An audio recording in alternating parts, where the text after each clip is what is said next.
That's Tom Petty looking for some buried treasure. Chuck Berry song. Needs to find it. Buried treasure, here's something in the can.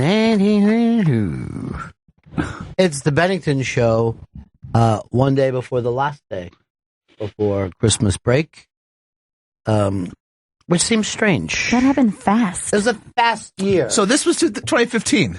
Yeah, and now it's done. You know, it doesn't seem that long ago that we were over at Stinkin' Center trying to figure out how we were going to put this show together. And I remember, I believe it was Gail who said this. I'm like, it's a brand new show. We're putting together. We got some old, some new. I go, I don't know how to tie this thing together. And I remember what you said to me. What was that? Well, you were looking off into the distance outside of Stinkin' Center. And you actually said this. Joey, Jojo. And I go, what? And then you said, Joey, Jojo. With us? Yeah. He's perfect for the new show. Joe? Yeah. But doesn't he always wear stupid Christmas sweaters? And doesn't he have glasses? Ew. Yeah. We need that. We need that type. That's what we're missing. That it factor. He is tech savvy. So then I go, okay, I guess that's everything we need. And then I remember Chris burped, but it sounded like Vito. And I'm like, excuse me? He goes, I just burped. I go, that was more than a burp. It was brilliant. You burped Vito. Subconsciously, you want Vito with us. And now look at us here at the end of the year, having a great Christmas. Wonderful. You know? Yeah. Simply having a wonderful Christmas time. By the way, Chris Stanley knows what happens. Now, you talked to the hospital. Yes. And I told him to not tell me until we got on the air. Because I thought that would be, the interesting angle of it. By the way, picture up of Fez on the iBang with his new lover. You know what? This is, for me, a Christmas miracle. So it's up on the Interbank today, just seeing Fez with his new lover. First of all, shocking, but also comforting.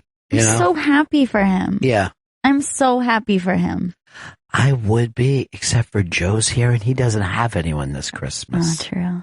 Hey, guys. Hey, Joe. There's Joe. Hey. What are you guys talking about? I was just thinking about Christmas Eve, and if you're not busy, why not third wheel it with us? Yeah. You get the chance. You mean I can be that training wheel for you guys? Yeah, I guess on one side anyway. Sure, wobbly. Mm-hmm. But that'd be great. I'll do it. Shit. I just wanted to say. It's Christmas, over buried treasure. Again. Gotta get that name out there. Again. Who's more consistent than Tom Petty? Just great song after great song after great song. No one. No one. That's it. That's the answer. I had to take him and throw him in the Foo Fighters' faces and say, now deal with that. Screw you, Grohl. Right in their foo faces. Why did Army Man get mad at Grohl? He always shows up. With your hair, your beard, your bands. I never saw Army Man turn so negative. He's I know. normally a positive guy. Need more Petty up in here. Well, he follows the mob, so that must be what everyone else was thinking. Army Man has never had an original thought. No, he goes with the crowd. What do you guys think? Yeah! What do you guys think? Because I agree with your unformed thoughts. Let's start this up. It's Christmas over. All right, let's play this. Give me Fez's new lover. The picture's up on the iBank. Let's do a 1 to 10. What would you give Fez's new lover? Wow. I feel like a good solid 7.5. Wow. And I think that's great. Oh, yeah. Yeah. Good solid 7.5. I think it's just cool to see Fez with his shirt off. I love it. Yeah.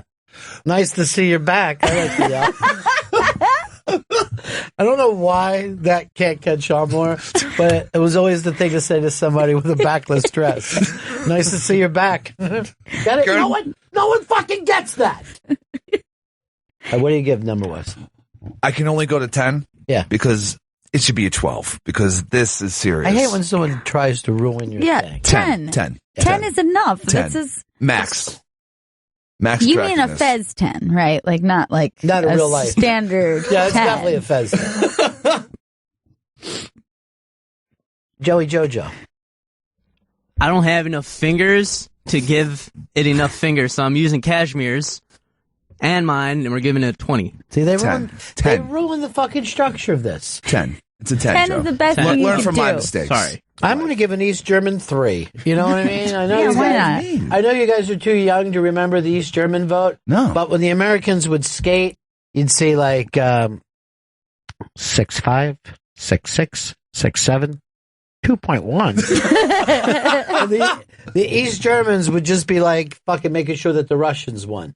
And the East German vote was like, and then everybody in America would scream like they didn't know, they hadn't seen this happen a million fucking times. You were aware of the Cold War, right? I'm That's like, really who cares funny. who win? You get a chance to skate and express yourself. And did America short on the Russians? Wait a minute. No, we never did that. We're the fucking red, white, and blue. We're Superman. Wait a minute. I just thought of something wonderful. If we turn Kashmir into a figure skater, Oh we could make that paper. my God. You That know what I mean? That bank? Yeah, we'll make that bank. Ball Those out a little bit. coins. Yeah, we'll get those coins. Kashmir, you skate at all? The only time I've skated is with the New Jersey Devils. What? Wait, what? And then he does this. I'm like, are they still popular? I have no clue. but Yes, they're very popular right now. All the kids are talking They're about it. so hot. Devils right are now. in, yeah. Talking Yeah, Jersey. it's devil time. Devil time. Since the Nets left, that's all they have. So let's try to figure out, were you a goalie? What were you doing? Your one-time skating. Enforcer. This guy was knocking motherfuckers out. I mean, they brought him in to go into the The penalty hammer. box. They used to call him Kashmir the hammer. It was, I won a raffle skating with them, and I got to bring 3 best friends, and we went on down to the rink. But you don't know how to skate. Not at all. So they carried, it was like a dream. Like they just they walked me around the ice. Who did? I think like a Brodeur? Is that like the goalie guy? So, wait, you had a professional fucking hockey player grab you by and carry you around. You said it was like a dream rather than being humiliating. Yeah, Now it we know should've which been. figure skater he'll be. He's going to be up in the air a lot. Oh, yeah, yeah. Yeah, All throws. we'll be Do tossing not you let alive. him touch you at the ice. yeah. He This is doesn't pretty do well. amazing. It looks like he hasn't touched the ice yet. Look at those blades, completely dry. All for show. It's all for show. They're bedazzled blades. Yeah. All right. So this could be interesting. We could have the first guy who was nothing but tossed and carried. And it looks like we're going to make that paper. Them coins. That bank. Why do you do this with your hands? Because it's fun. That bank. Make sure everyone knows He how much. does do these hands a lot. A lot of people make it rain. I just let it drop. Speaking of rain, because it rained, it looks like Chris cut his hair. Looks great. Thanks. Yesterday, I did not take a shower. Just really started dunking my head in water. I don't want to hear about that, Chris. Okay. Just let it pass. I knew that you were wearing the incredibly wrinkled clothes from the night before. Yes. Yeah. That was rough. You were wearing your egg cream pants still. All right, we're going to get into having Stanley tell his what happened story. Before that, Kardashian ass up on the Interrobang as well. But it's not the ass that you would expect. Is it the oldest one? I don't know. Is it Courtney's? Courtney's. Yeah. Yes. Courtney's ass. Is that kind of shocking because she's the mom for... She's definitely known for having the least large ass between the 3 of them. But it's well paved. Yeah. You know what I mean? It's stunningly well paved. Oh, it's an Instagram shot. That's smart. Oh, yeah. She put it up on her own gram. Oh, wow. Excuse me? It's very muscular. It's pretty cute, though. Yeah, it's fantastic. And she was smart enough to throw in some side teat. Oh, that's very sexy. Oh, Just yeah. a titty popping out. Now, the way that she has her legs one leg wrapped around the other, is that to accentuate glute muscles? Yeah, so it's that, and see how her back is. She's jacking it up a little bit. Smart move. Okay. And she's kind the of... gals know. Yeah. I wonder if guys look like they have such flat asses because they don't know those things. They don't have heels. Right. You know? I mean, if you roll your back the opposite direction, it's going to look much flatter. Yeah. Now, here's the thing, too. And it'll show you that the Kardashians are very tanned people because her ass is just about as tan as her back or legs. You know, for being a California person. Nice to see your back. Nice to see your back. Shy. Here's what I want to do, Chris, because, look, I'm going to give it away now. I'm getting you a nice camera for Christmas. Oh. Now, what I want you to do, though, is ass shots with Joe. Okay. And I want you to start an Instagram account. Okay. And get Joe, look, learn the poses. All right. Okay. That's a He good one. stands too flat-footed, and that's why his ass doesn't look. Joe, photo shoot after the show, and you better arch, motherfucker, because if I don't see that ass popping, I'm going to be pissed. And Yes, see, sir. that's everything. Yeah. That's not the way you get things out of people. You're fucking Stalin instead of sitting there trying to work it. You have to make him want to show his ass off. Okay. Oh, okay. You know what I mean? You That's- gotta make it his idea. Fun. I don't just bark orders at him. I just Yeah. let it happen naturally, but I'm Yeah. I'm putting the thoughts Romance it a inside. little Okay. bit, Chris. all right. Working, Joey Jojo. Garrison, you're on the show here from Wisconsin. You're Hey, on how the you Bennington going there? show. How's things going there today? Oh, it's good. Oh, yeah. Yeah. Real good. Oh, yeah. Oh, yeah. All right, good. Hey, fun fact for you guys. Yeah. If you have an iPhone and you type lardass, all one word, into an iPhone, it autocorrects to Kardashian. Now, that's absolutely true. What? No one's been doing this to you? No. Oh, you don't have an iPhone, right? No, I'm an Android boy. All right, so watch this, Chris. So you see me typing in lardass. Yeah. Right? There it is, all one word. And I'm going to send it to Gail. Wait, why doesn't it work like that? Oh, shit. There it is. It just goes to Kardashians. Now, here's the thing. This isn't new. It's been for years, but I guess a lot of people don't have any reason to make lardass one word. Lardass. Lardass. Lardass. Lardass. Ma'am. I bet the Kardashians love that. Oh, yeah. It's great. It's branding. I also found out that when I was texting something to you the other day, I wanted to tell you something about Joe, and I said I was leading up to something about Joe, and it autocorrected immediately to Joe Montana. Nice. So I said something like Joe recut the scene, the Tito's thing, but it said Joe Montana did it. And I have no idea why. I have no idea why the assumption was Joe Montana's on this. He's taking care of it. Have you written Joe Montana before? Because normally if they find out, it's like if you write anything a lot, he'll just assume that you're going that direction. So you must be sitting around thinking about the 80s 49ers, talking with your pals about it a lot more than you think. It pops up. Look, right here. Old Smoking Joe Cool. Joe Montana. It's the first thing that pops up. That's fucking hilarious. Joe Namath must be pissed. He's the definitive Joe. Well, he's got 4 times the rings that Joe Namath has. At least the iPhones in the Northeast, it should be Joe Namath. I mean, West Coast, sure, I get it.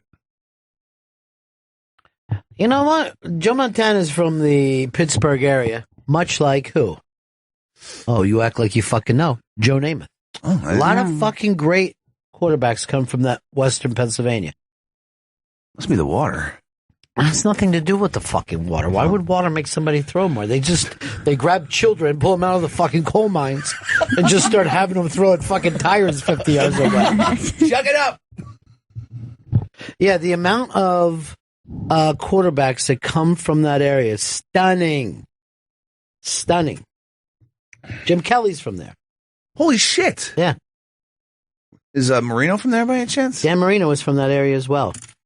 That's And weird. there's a Fucking 80s were dominated by these quarterbacks. there's a great kind of 30 for 30 about the year that all the quarterbacks and that Marino got fucking drafted so late and he was at his house crying and throwing up and shit.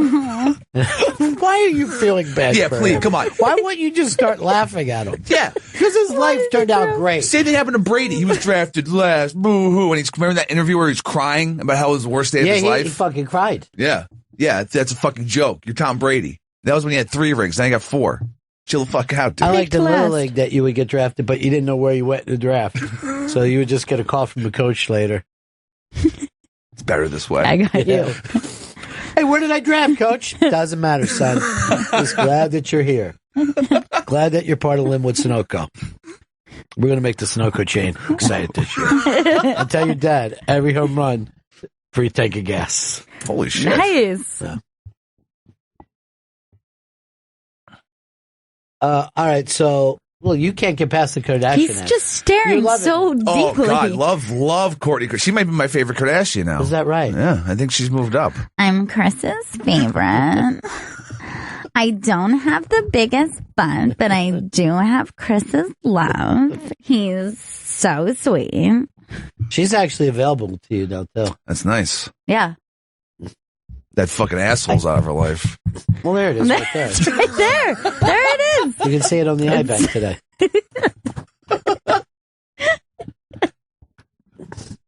Now, what do you think is more attractive?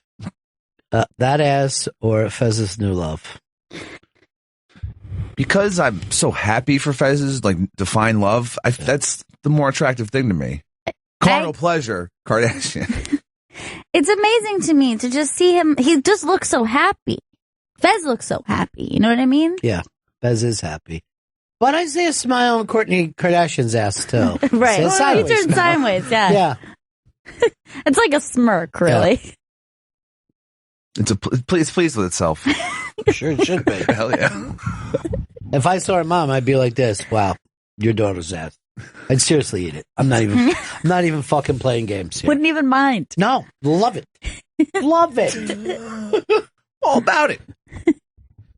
Anywho, how's the rest of the family? How are their asses? All right. So Chris is going to tell us the mystery. Do you want to scope this? Yeah, I'll scope this. All right. Why don't you scope? Because you told me that it's a gigantic, unbelievable story. All right. So, remember we had the whiteboard up? Yeah. No one came close to what the hell happened. Oh, Oh my God. that's embarrassing because we were really trying hard. And there were some solid theories that I was like, wow, Yeah. that is probably it. But when I called this hospital and got the answer, Yeah. I was like, I couldn't. Well, let me start this scope. Yeah, you start to scope. Get yourself Scope it scope out. here. Hand it over, and we'll scope you talking so you can use your hands. Well, I'm connecting. Mystery head wound revealed. How come it takes you so long to connect? I saw that the other night when you were all drunk and freaked out about it. I don't know. I'm gonna blame Sprint on this. Why don't you get a nice fucking iPhone for yourself? I think it's my service. It's not the actual phone. No, it's the fucking phone too. I'm loyal to Android. Don't put mystery head wound revealed. Okay. Was that what you were doing? Yes. I knew it. I'll just do Bennington live in NYC. Mystery head wound. I knew he was going to go for something like that.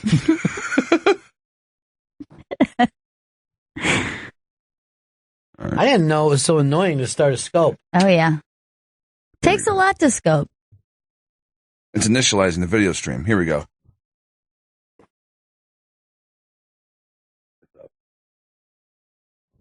There's Gail. Oh, hey, what's up? Hey, everybody. Hey. All right, Chris Stanley. Wait, you're really slow starting here. Wait, you better take that ass picture down. You're going to look Okay. like a maniac. It's Christmas. All right, this thing's already fucking up. How so? I don't. How so? That was the gayest thing I've ever heard. So, How so? No wonder your scopes stink. Oh, I think they're solid. Just gotta be careful. Don't touch the bottom of the phone. It'll. Why would the bottom of the phone be a problem? There's buttons on there. There's buttons on it. Here, you hold. All right. Yeah, hold the sides. You're holding the bottom. You're holding Hold the bottom sides, right now. The sides. Just I am. You've got holding the sides. bottom right now. I'm holding the side. Okay. I noticed that the bottom has been. All right, so let people sign on there. Just start waving, Chris, so everyone realizes it's a scope. It's really Chris. And it's me. button down, Chris. You did not get rid of the button downs. I got used to them. I found I like having a collar. Makes me feel, pretty good. It looks good on you. Thank you. It does. Thank you. There's a nice checkered pattern today. I'm not used to seeing you sober, so this is fantastic. Dead sober, everybody. All right, I want to just see what some of the people are saying. Old hatchet head. Yep. Looking good, baby doll. Thank Take you. off the shirt. I guess. Is the bust to Bangton on? He looks less drunk with a shirt and a collar. Less Chris, more Gail. I'm holding the phone. Update on Chris mystery. That's what this is about right now. An update on the Stanley mystery. All right, Chris. So go ahead and here's all we know up to this point, and I'll say this is all Gail and I know. Yeah. That you came in after the Christmas party with a hospital thing on your arm. I had a bracelet on, yeah. A bracelet, telling us that you woke up in the hospital, but you didn't even remember how you got there. And we remember putting you in an Uber car. The night. Oh, Dab that got their shirt scope bros. Nice. Yeah. Scope number 1. I know a lot more shirts went out, right? Yeah. Everyone should, all the last orders should be out by Friday, or they should be received by Friday. Oh, that's exciting. Oh, that's from a Scope Well, Bros. we should get more Scope Bro pictures up. I love those. Love my Scope Please Bros. send us your Scope So Bro pics. tell us what you found out. Okay, so last we heard, I blacked out, woke up in the hospital. I called the hospital last night, and I asked to say, hey, I explained to them, hello, I was put into the hospital last night. I don't remember how I got there. I don't remember what happened. Could someone please tell me? Could you connect me to the ER? They connect me to the ER. First of all, the first woman is just chuckling as I'm telling her this story. Oh, no. Like you're already a legend, or just hearing about it? It's just hearing about me fucking saying, like, I went to the hospital, don't know how I got there. I get connected to the ER.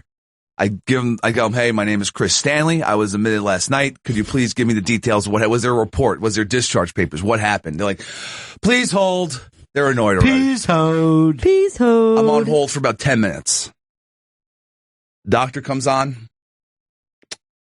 Tells me my blood alcohol level. All right, let's all try to guess. Okay. Now, what is legally drunk? 0.08.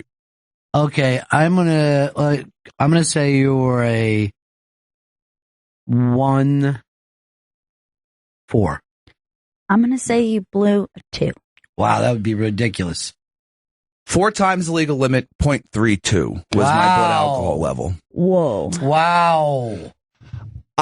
While in the hospital, I was given a CAT scan, which I have no recollection of.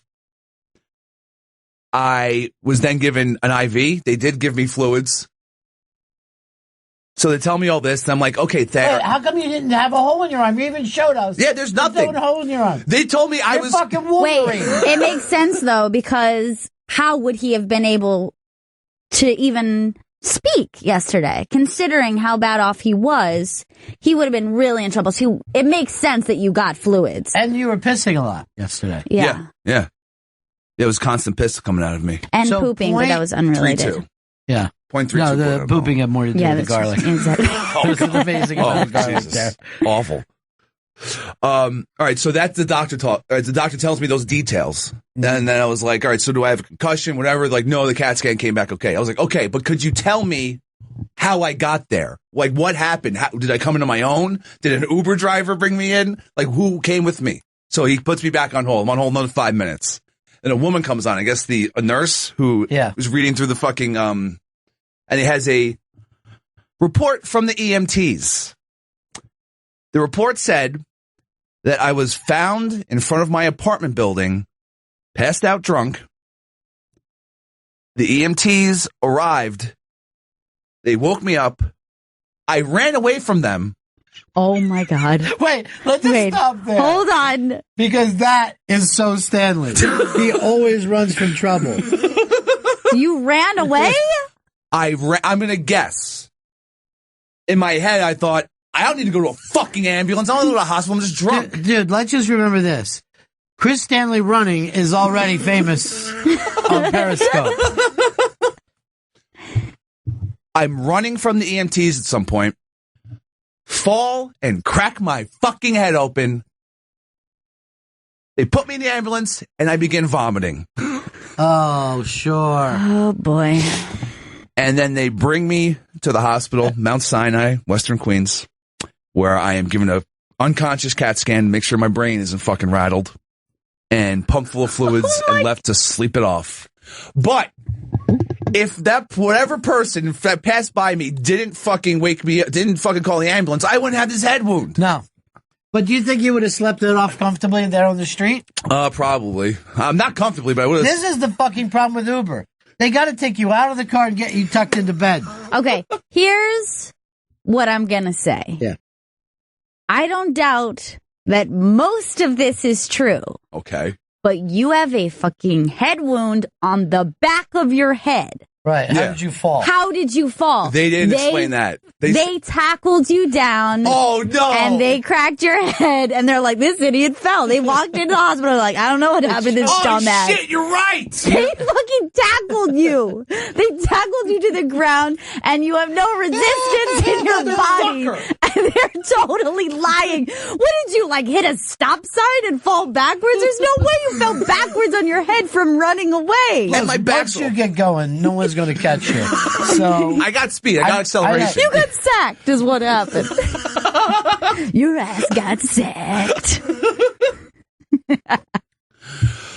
So that's... Now, you were laughing at the person yesterday, the young lady who blew a 2-something. Yeah. And you went 3-2. Yeah. 3-2. A third of my blood was alcohol. I think that's what that means. Not 100% sure. I hope that's not true. It's true. The fucking doctor came on. A third of your blood isn't alcohol. That's what all that vodka did Oh, to hey, me. what's up, Tom Sharpling? Tom Sharpling's here. What do you write? Hey, Sharpling. He said, what's up? What's up? You're up, dude. Happy Christmas to you. Happy Christmas, Sharpie. Get Chris a date with lobster claws. Gail's a cutie. Hey, this thanks. is insanity. A third of 1%, you idiot. Oh, that's not that good at all. But still, pure alcohol in the blood when there should be none. People are wondering if we can get a .32 shirt going. That's what he Your says. scope, bro, you get up to 3-2. What Rocker says it was 32% of your blood. All right, so this guy said 0.5 could be fatal. So he had plenty of fucking room, dude. Come on, that's to wiggle work room around. right there. One would be 100%. So 3 times his blood was alcohol. He had more alcohol than blood. How bad are you when you read those fucking commercials when you get to the drink responsibly? Here's where we fucked up. And Joe, Gail, Vito, everyone will know this. The next time that there's an office party, it will not be open bar. Because if Chris was paying for that, he probably would have had a couple cocktails. Yeah. Oh, no. And we would have focused on the food. Yeah. Nowhere near. Oh, cash bar? He would have had like 3 PBRs. This is guy what said, happened if why he's- was the Uber $52? That is a good fucking point. Because the guy took a shitty way to the, and it was I think it was a surge going on. Who's at the time. calling you, Gail? That's not my phone. Oh yeah, it's Chris's Chris's. phone. Oh yeah, Probably a creditor. sure, I'll take it then. Yeah, he's got plenty of money. No, don't say He's got all the monies and the coins and the people. It's pretty great. I hope Chris turns into an egg cream drunk. And as the nurse was telling me, she was laughing her ass off, just full on laughing as she was reading. That's this fucking New York report. for you. Oh, my God. She was out. I gave her a I'll tell you big this. fucking laugh. I know for a fact there's not a surge on a fucking Tuesday night or whatever we went. Well, that's a good fucking point. Yeah. You get a surge like when it's Thanksgiving or Christmas. But maybe I was thinking that maybe it was because of all the Christmas parties. There were a lot of people out for a weekday. Dude, there were a lot of fucking cabs out, too. Yeah. You caught a cab on the street. Fucking this asshole over here catches a cab on the street. Then he told everybody it was a train. Why, Joe? Why did you lie? I don't know. What's the truth? It was I confused the T on the taxi for the J train. I thought it said J. I couldn't believe that was the fucking reason I Chris, cracked you my got fucking head sacked open. for sure. They tackled the shit out of you. Well, I was fucking lovely, asleep, fucking feeling pretty good, I'm guessing. And then they fucking wake me up and bust my balls. This is good. Josh just said maybe the EMT picked up a rock. These are the days of our Bennington lives. Someone writes rehab. Oh, Carla, of course, always trying to get him into rehab. You are not going to rehab. No. But you said you would attend a meeting with me during your, what did you call it, a timeout or a dry out? I believe it was a cleanse. I've used the word cleanse and dry out. Yeah. Just pump the brakes a little bit. By the way, a cleanse has to do with your eating as well. Yes. Oh, really? So you're giving up, greasy food? And you will be pooping a lot. That's I poop a lot what anyway. I hear. You guys are starting to be done girls. It's coming up some fucking Hicks is turning into a brown boy.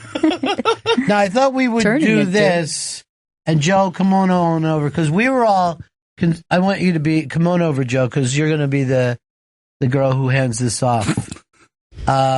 We all got you a Christmas / welcome not into the hospital gift. Oh, thank you. And it's our way of saying, we love you. Oh, I love you guys. We enable you. Oh, Yes. You know what I mean? We put up with this instead of crying. But we thought about this, and all of us, first of all, we had fun because we went out to buy this together, the Yeah. three Oh, of us. shit. Yeah. Now, it took us 3 different shopping excursions. But we thought we'd let the littlest hand it over to you. This is, we believe, pure you. Oh, this is so sweet. And we hope that you love it. Thank you, young And just Joseph. think of it, have it with your morning coffee. Oh. Is all we ask. Okay. Oh, I love this. I love presents. Oh, shit. Yeah. This is fucking great. Open it up so people can't just see when you yell fucking great. And you're on the radio. It's a beautiful Army Man mug. Do it! Give me a fucking drink! Now you got to turn around so people can see the Army Man and the mug. There it is. Love it! This is great! Oh, I swear to God, if anyone gives me a fucking drink in a paper cup from now on. What? What? Oh, that's it. Pour ice all over the. Good. Oh, Yeah. it's okay. Yeah, it is good. It'll take a while for it to melt into the board. Plus, we're off for 2 weeks. Oh, it tastes better in the Army Man cup. You got to turn so people can see the Army Man. You mutt. He's drinking. So refreshing. I'm hydrated. This is great. Oh, this is so awesome. Thank you guys so much. This is the shit. I hope that you love it, Chris. I do love it. It's fucking great. I love that it's legitimately called Army Man Mug. Yeah, there he is with his Army Man. Rob in Kansas. Yeah, hey, Ronnie, .32 is reaching alcohol poisoning levels, and part of the way people die from alcohol poisoning is you lose your gag reflex at that point. Well, he didn't die, Rob. Guess what? I ain't gonna fucking die. I beat the fucking odds. He can't die. He can't even kill himself. No one ever quotes Bugsy. Turn it around so we get the full. Yeah, nice close up of Army Man. This is the shit. That's you. You're Army Man. Move it over a little bit to the other side. There, get it centered. This is a beautiful mug. That's dark back in that hole that you're in. Oh yeah, it's I live in a dark hole. It's pretty badass, huh? It's Drink! Yeah! I think I will! Do it! Drink! Ah! It's so good! No, I don't want to make a big thing about that, but it was a lot of money, so don't break it. Oh God, no! I'm gonna treat this like a baby. We actually had a guy make it, and then make the box for it. It's amazing. How How does he even want to go about making a box? Believe me, it's beautiful. I mean, I get the ceramics, but Jesus, that's amazing. All right, I think we're going to shut this down now. And we got to start the show. Okay. Let's go from a piece of shit who had a terrible year like Chris Stanley to a man who had a documentary made about his life. Can you imagine? God. I cannot. That's what I want to happen to me.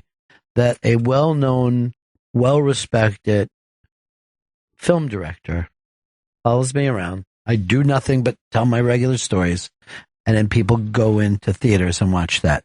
That's what Barry Crimmins has had. Barry.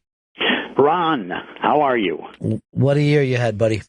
Oh, man, thanks to you guys. That's why I'm calling, not just on my own, but on behalf of the Campaign for Holiday Trousers. Oh, good. Still going on. Yeah, well, you're the tri-state chairman. Thank you. Can't thank you enough for your tireless work on our behalf. But, at the holidays, I want to remind people to be grateful for the little things, like that head wound that Chris got. Sure. Because that drains probably enough of the poison out of him to save his life. Right. And, and when he goes on the cleanse, the EPA will have to supervise it because it'll be a super fun site. But I want to thank Chris in particular for seeing me through one of the most horrid experiences of my life, and that was when I became a scope bro with him on Periscope. He's a big-hearted, wonderful galoot of a hammered guy, and I love you, Chris. I love you, Barry Crimmins. All the best at the holidays, pal. And Gail came on like gangbusters on the new show, and just tremendous, darling Gail. And she shows up when I come and play town, and such a dear, so wonderful, so funny, good bloodlines there. I adore you, Barry. I'm so blessed to have you as a friend now. Well, yes, and there's no shaking me. And hello, Joey Jojo, and your gracious and humble assistance at the show is always appreciated. I know Dan's gone, Dan Perlman's gone, but not forgotten. He's come out of that Bennington incubator, and he will go on to great things like so many others have under your tutelage, Ron. It is true. A man whose heart's so big they have to bring it up in the freight elevator every day to the studio. So thank you for how much you helped us plug Call Me Lucky. Thank you for taking the doors off the studio whenever I'm in the building and allowing me to wander in. And thank you for everything. I've done a lot of interviews this year. I've done a lot of radio, and bar none, the Unmasked with you was the most fun. And when I finally heard it, I realized how shot I was that day. Yeah. And you were just a total sweetheart and, a brilliant interviewer as ever. It's so much fun to do your show. We're gonna play that again next week, right, Chris? Yes, that's playing next week. What do we know which day? Actually, it's playing the week after. It's playing December 29th. December 29th. Perfect. The day I'm at Johnny D's in Somerville, Mass. Fantastic. Perfect. For my holiday show in Boston. The day after my holiday show in Portland, Maine at Blue. So that works out perfectly.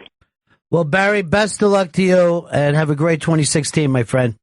Thank you very much. Rochester on January 2nd, too, at the Comedy Club. I don't know how they came up with the name, but... it's brilliant. So. It's literally brilliant. Got to be innovative in this business. Yeah. So, anyway, I love you guys, and I really just want to say thank you so much for all you did to help promote the film and me, and it's great, and I'm having a great time out doing this tour that will last until, hopefully, we shoot a special sometime in the early spring.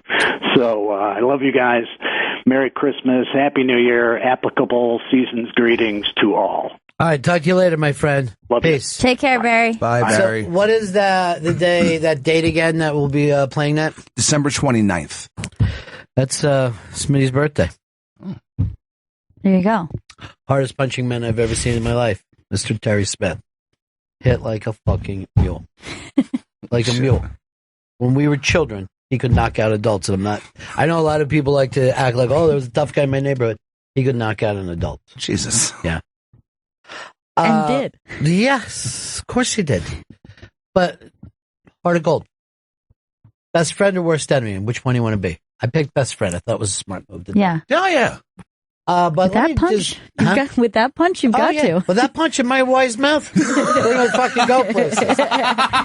Because I'll show you guys still lose their temper. You know, I'll give you a chance to be a hero if that's what you're looking for.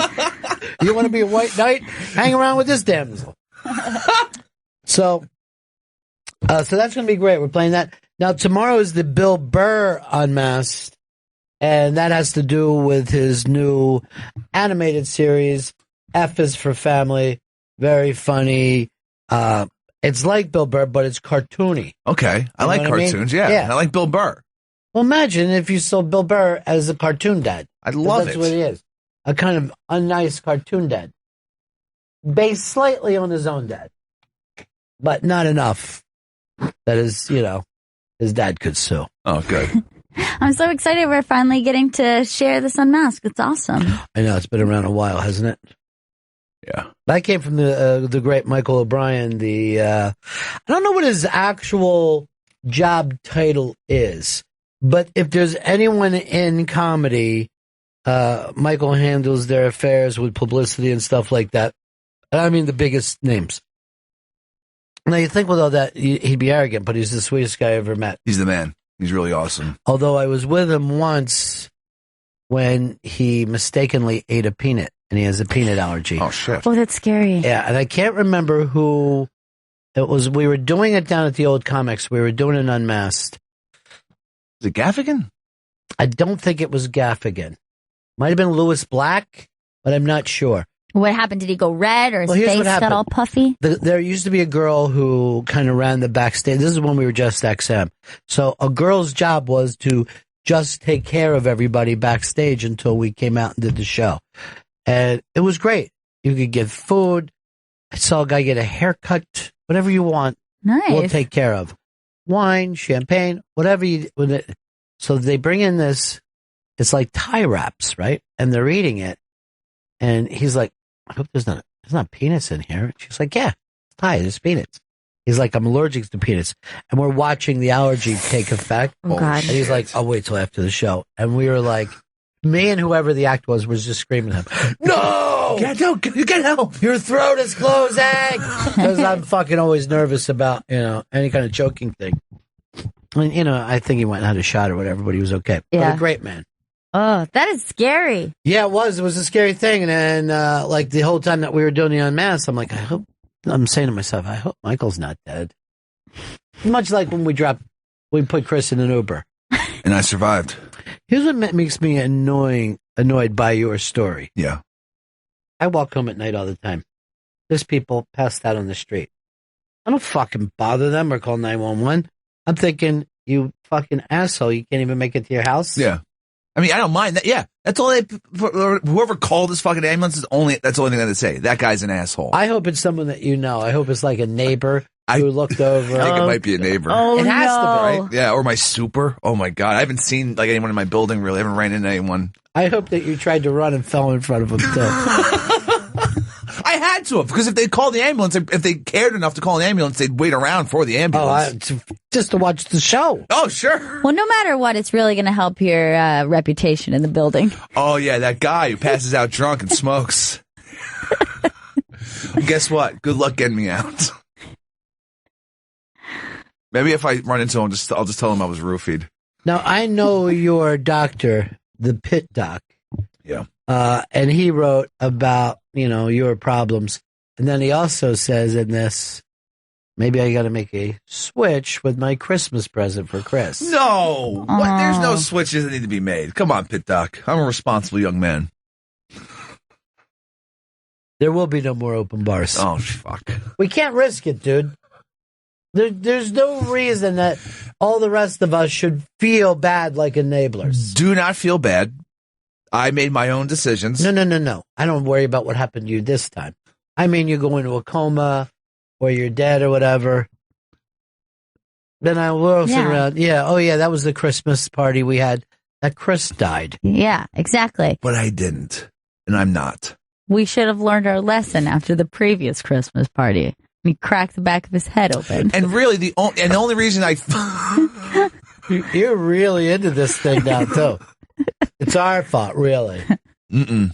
It's my neighbor's fault for fucking. I would have fucking been on the floor, puke up a little bit of that bad stuff, and then I go home. I won't go upstairs. Bad stuff. What are you, 5? Yes. Bad stuff came out. I think Barry brought up that he was in Rochester. Isn't that video of the guy who's doing the news report and the bank robber runs by him in Rochester? Yeah, it is. Now, here's what I don't understand about Rochester. All right, well, first of all, watch the video and then I'll bring it up. So here's a guy reporting on the street, and all right, they're throwing it to him now, these lovely news people. But just watch how this rolls down. Our own Adam Sallet thought it would be just a routine live shot during our midday newscast. He was standing here in front of the Sterling State Bank to deliver a live update to the bank robbery story we first brought you yesterday. Little did Adam know that during that live shot, the same suspect police had been looking for was inside that very bank committing another robbery. What happened next played out live on air. Go this bank in North. That guy right there. What? That's the robber. Oh, that's the robber.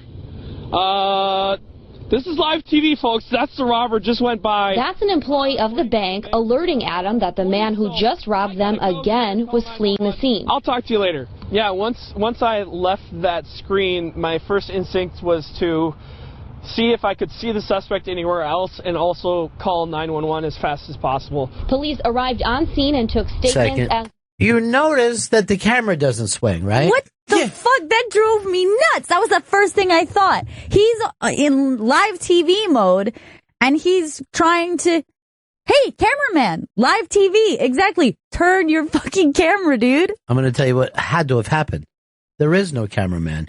This poor fucking guy sets this thing up on a tripod. God, I've seen those. Yeah. Oh, shit. That's probably right, because I was thinking, what kind of cameraman doesn't turn his camera when they say, there's the robber? They have gotten so cheap with money these days because of the fucking internet that they can't hire as many people for these things, so... He's just tripoding it. He's got a tripod himself, and then they would have had the shot of the century, a guy running down the street with a fucking bag of money wearing a tiny little fucking mask over his eyes. The bag just printed with a large $sign. Those are the best. That's how you know there's money in it. All my bags are emblazoned with what's inside them on the outside. All right, I don't know what this means. Somebody sent it to me. This is from Jay Moore. Okay, at Grammys. Time for you to hear at Bennington Show. Ronnie, let's show 'em. Whenever, wherever, hashtag best ever. You're a fucking sweet man, Jay Moore. He is a sweet man. I don't even know what that means. They don't give out Grammys for fucking radio shows, but that's nice. You know what? Everybody's feeling Christmassy. Yeah, it's a great feeling. I mean, I got through this fucking thing unscathed. I'm feeling awesome. It's a season of giving. Gonna at least on life, I feel like. Howard, you're on the Bennington Show. Yeah. Yeah, you don't have to worry about what happens to Chris at a Christmas party because his family's not going to sue you. Well, first of all, my worry wasn't being sued. My worry was our friend dying. Yeah, that was concern number one. Yeah. In fact, suing just now came up for the first time. It wasn't even low on the list. It didn't make the list. I wonder how much of that had to do with how much food that you ate, too. Oh, God. Yeah. I mean, I think that could have played into your sleepiness. I feel like I ate most of the steak that was handed out. Now, I know that you would find this hard to believe because you're an everyday drinker. Joey can't go anyplace without having a drink. Same with Gail. Even though you're not on a Chris level, you guys actually have some kind of social anxieties that feels like you must drink. That night, and I've trained myself to do this, as many people have, you go there to celebrate. You basically feel buzzed from all the excitement and fun and dancing. And the next day, I literally felt hungover between the food and getting out of my, week time schedule. Well, there was a moment where when we were all dancing around, the whole restaurant was on our feet and we were like doing the Jewish dance around the whole room. And I was like laughing so hard, looking over at everybody at different corners of the room, like holding hands with strangers and dancing. Yeah. And I was like, I feel fucking high right now. Like I was laughing so hard. Well, here's the thing too about Sammy's Romanian. It is such a weird throwback, right? And my table faced the room, so I could see all the other people celebrating. And it looked like if Mickey Mantle would have walked in, you would have not been surprised. But I literally felt like this seems like someone else's memory. You know what I mean? Like, this is so far out of the food that we eat, the way that we party, the music that we would listen to. And the way that place looked. Like, right. It's like, it hasn't changed. Yes, and the way that the place looked also. But you can put yourself in the state of, I'm going to be weird for a couple hours. You don't have to be drunk to celebrate. And our table was so great, too. At first, I was wondering if we were going to be too close, if we were going to be able to do our own thing and be in our own conversation. It ended up being the best table in the room because we were right on top of Donnie Love the entire night. And it was hilarious. He's throwing napkins. He's screaming. He would stop and come over and hug you and kiss your head every fucking 15, 20 minutes. Now, here's the other thing about our table. Half our table didn't drink. Oh, yeah. So that probably left you more room to feel like you needed to bring it on and scream at the drinkers, come on, you pussies, and kind of ruin their night. I just wanted to, make sure they were having a good time. I was trying to be a good host. Why? First of all, you're not the host. Unless you want the fucking bill, you are not the fucking host. So, did you get around to apologizing to Joe? Because you kind of ruined his night a little bit. I never apologized to Joe. Oh, okay. Thanks. It's not too late. We got a break here. We were supposed to even break before this because we got so many live reads to do today. We'll be right. Oh, coming up a little later on, you're going to be excited about this. What two comics do we have dropping in? Mr. Jim Florentine and Don Jameson. And they've got a brand new album out. Terrorizing Telemarketers Volume 6. That's available now on iTunes. We'll be right back. It's the Bennington Show. Coming up in a little bit, two of our buddies, Don Jameson and Mr. Jim Florentine. And you say no Ed Trunk? No Eddie Trunk. Odd. I find that to be somewhat peculiar. Because those three are thicker than thieves. Well, that Eddie Trunk wasn't about to be let out of this. You've got something you want to talk to us about, Gail. Yeah, so Google has put out their top searches. All right, now Google. For 2015. Is that like Ask Jeeves, but for founders? Exactly. Okay. It's what the founders use instead of Jeeves. Okay. And they don't even talk to Jeeves at all. Now, how is this broken down? So there's just the general top searches. Mm-hmm. Then they also have a bunch of subcategories so you can find out things like who are the most searched actresses or athletes, or what's the biggest searches for cars or diets. So they have a bunch of different Let's go through this. First of all, I'm going to say most searched in the thing has got to be Ask Play. Ask Play has to be up there. Rimming? You would think high. so. But I think that they have taken all pornographic searches out of the equation. All right, let's take us to athletics. Okay. I'm going to say Deflategate has to be up there pretty high. So they have done it by athlete. So not just athletic stories. So this is by athlete. So who can you guess from the top 10? Top athlete searches. I'm going to guess LeBron James has got to be pretty high. LeBron James is not on here. What? All right. Serena Williams.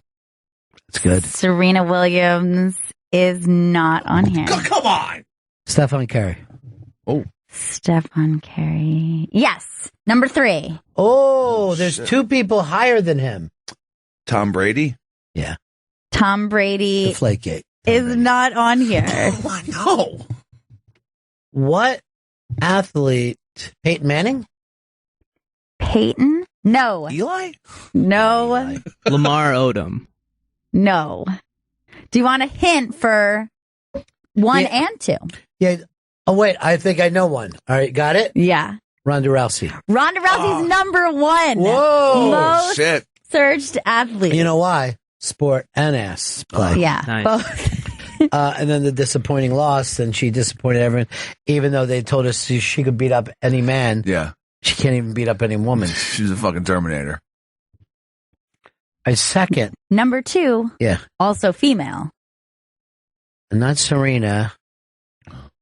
Who's a famous female athlete besides Serena? I was going to say Bruce Jenner / Caitlyn, but I guess is that Bruce athlete? Jenner / Cock Caitlyn? Cock Caitlyn. No. Number 2 is Ronda Rousey's opponent, Holly Holmes. Oh. But the crazy thing, there's another female on the list. Yeah, it's not crazy. You guys want to look at chicks. Boop. Hope Solo. Hope Solo is also on the list. Number 6. Oh, yeah. She had a bunch of problems this year. All right, let's guess. What do you mean, bunch of problems? She was fucking destroyed. This was her redemption year. She had her problems the year before this. Oh, okay. That's the booze. All right. So let's do top. Look, you're the booze hound, dude. Yeah. Top searches overall for 2015 of any category. I'm going to go, Chris mentioned it, so this is cheating, but Caitlyn Jenner has to be top 3. Caitlyn Jenner is number 4. Has to be top 4. That's what you meant to say. I got one. Are these, by the way, these are individuals, people? Individuals, movies, place. Star Wars. Star Wars is not. The fart awakens. Star Wars. No, you would think. About this, ISIS or ISIL. No, not search for, but is this censored search? I wouldn't even search. What do you got, Joe? Donald T. Rump.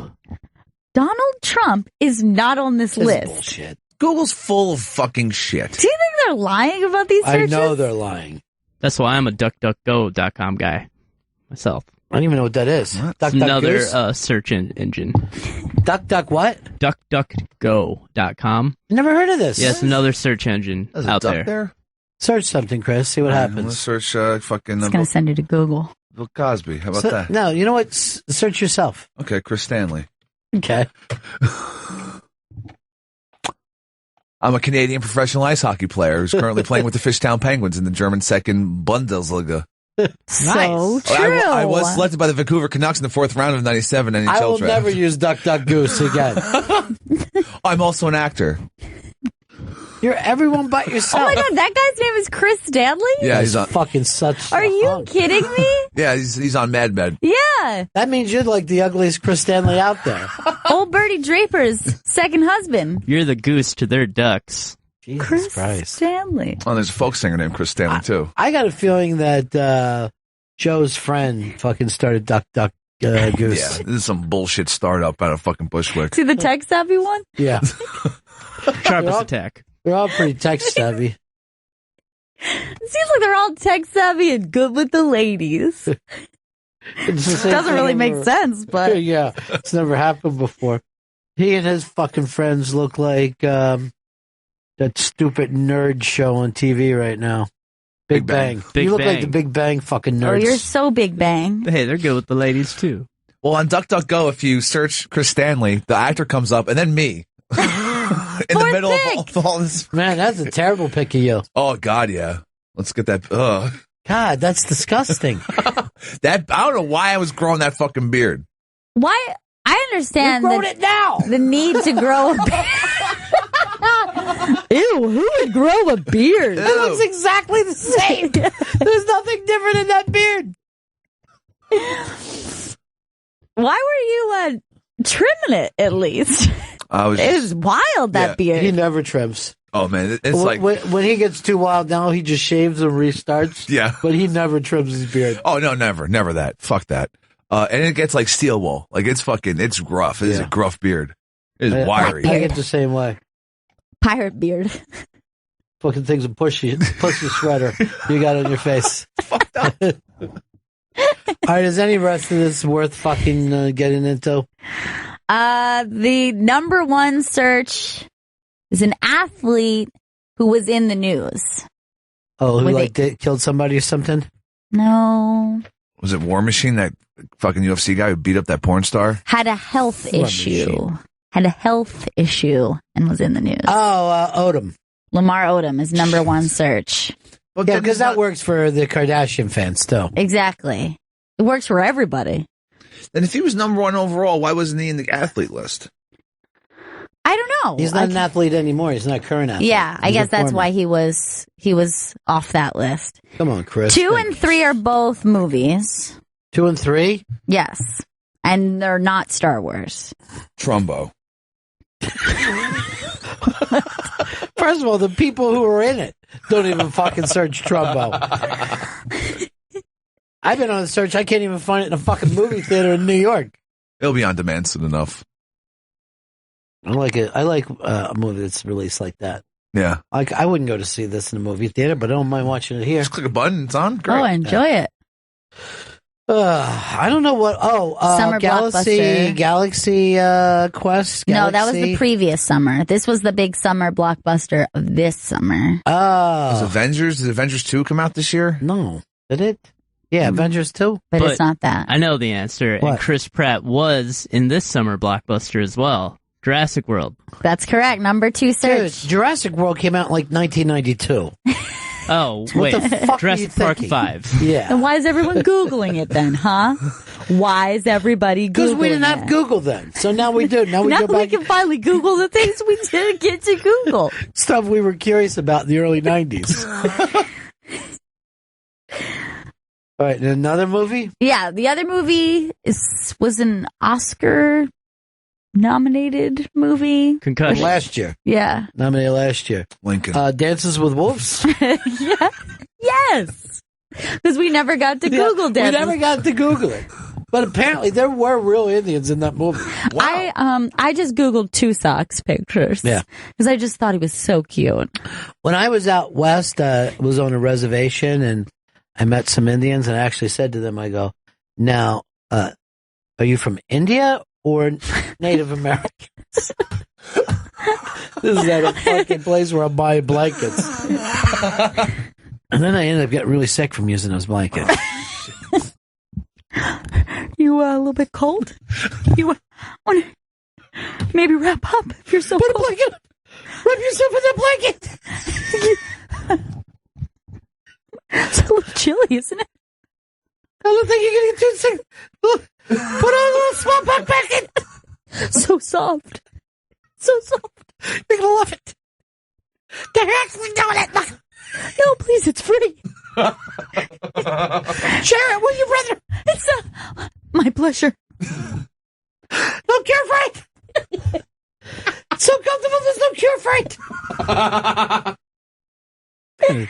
You know, that is true. Tragedy plus time. I know. Tragedy plus time. I always did tragedy minus time. Hey, Like- you went back in time. Yeah, I started doing 9/11 jokes on 9/10. Whoa. Yeah. I go, please, it's over your head. You'll get it tomorrow. We'll see where I'm coming from. Was anyone laughing? No. They were so confused. No one laughed. I bombed.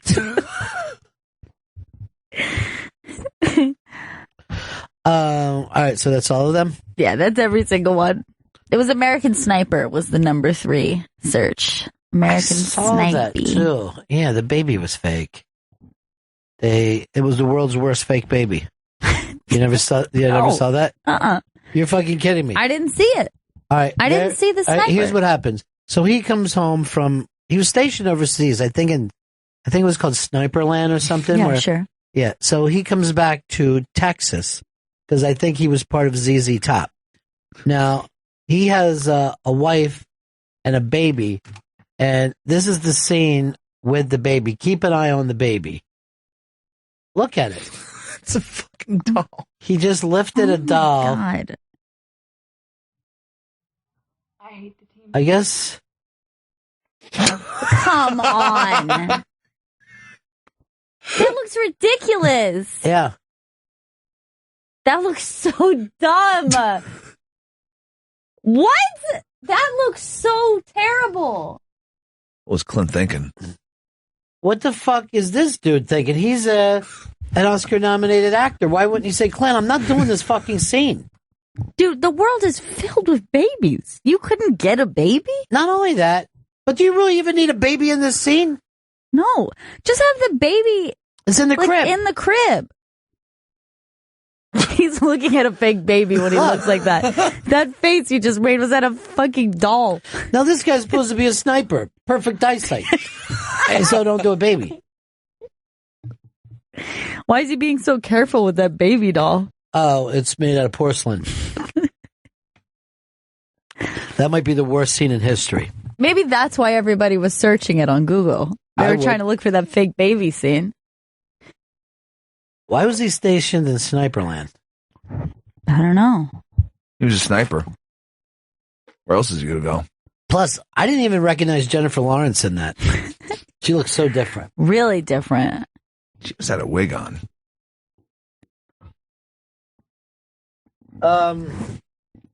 Let's go to Dan in Florida. Dan, what's up?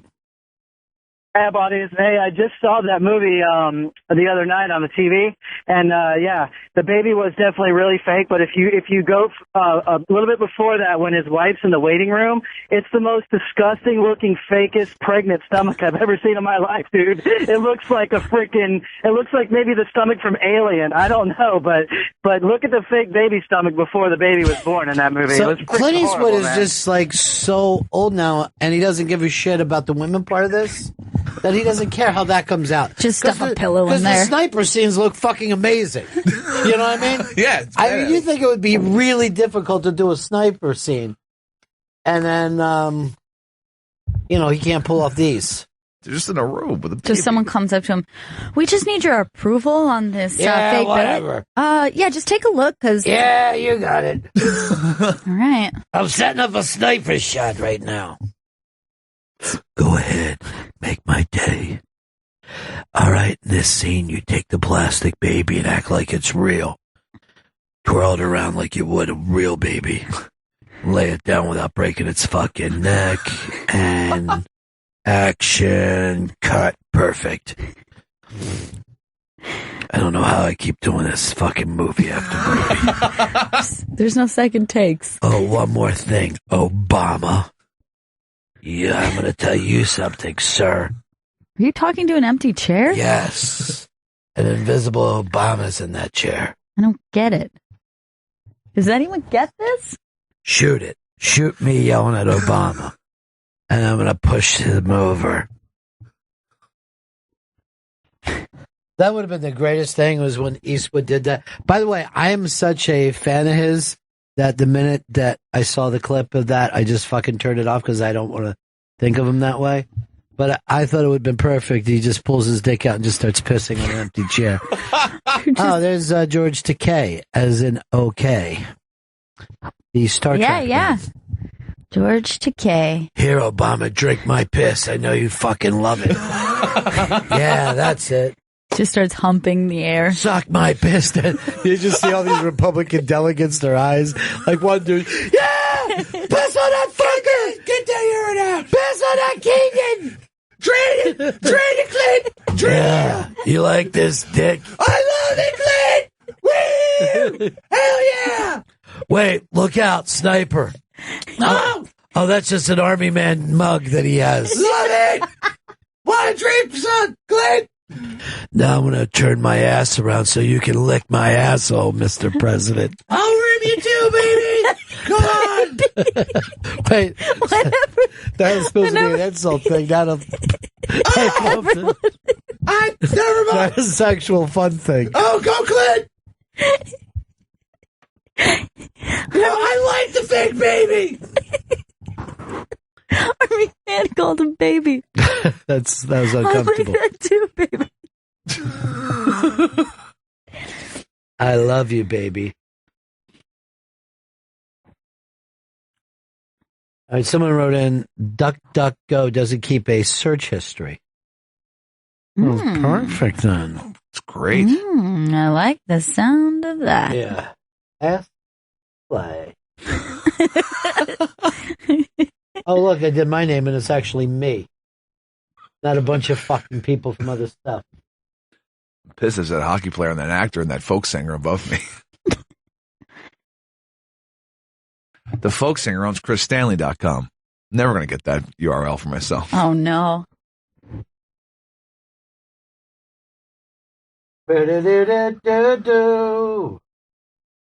Do do do do do do do. I'm all about this DuckDuckGo now. I don't know. I don't like it that much. I like to know what I've been searching for. It's great to have a nice record of everything you've ever But done. I still like to know what I've been searching for. We need to break again. Well, we need to give out a prize for Tito's Holiday Spirit. We're doing one of these today and one of these tomorrow. And this Tito's has called us up and said they want to sponsor the Year in Comedy starting next week. Oh, that's right, awesome. Yeah. By the way, when we're on vacation, it's going to be better than when we're here. Yeah. A lot better. Yes, for everyone. Yeah. For you, for us, for the whole... Chris won't be part of it. Oh. God damn it! I can't wait for this! Keep coming out! Keep that bum out! 0.32! 0.32! 0.32! All right, what are we giving away for the Tito's holiday? Paul Anka's Christmas album, Songs of December, signed by Mr. Paul Anka. Nice. Oh. Very nice. And Tito's Holiday Spirits brought to you by Tito's Handmade Vodka. Tito's Handmade Vodka is America's original craft vodka distilled 6 times from 100% corn and naturally gluten-free. Come visit us at titosvodka.com. All right, this will be a fantastic Christmas present for your mom, your chick, somebody in your life. 844 Rock God, 844 Rock God. All you got to do is let us know what we are playing homage to at 844 Rock God. It's a comedy movie, well liked by the masses. You call in, you win. No one can stop you. You're the winner. It's your Christmas. You're the king of the world. God bless you. God bless us all, everyone. Yes. 844 Rock God. Call in and win. We'll be right back. This is Bennington. Bennington. Nothing will be the same ever again. Raw Dog 99, Sirius XM's Comedy Club.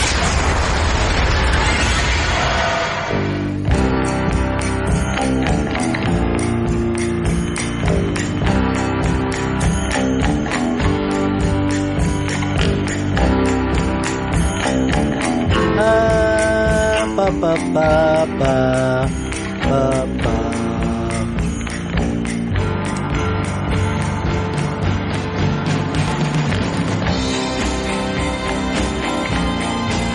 Gail and I were just talking about during the break when you get locked into a character actor. And you're just like, this is my guy now.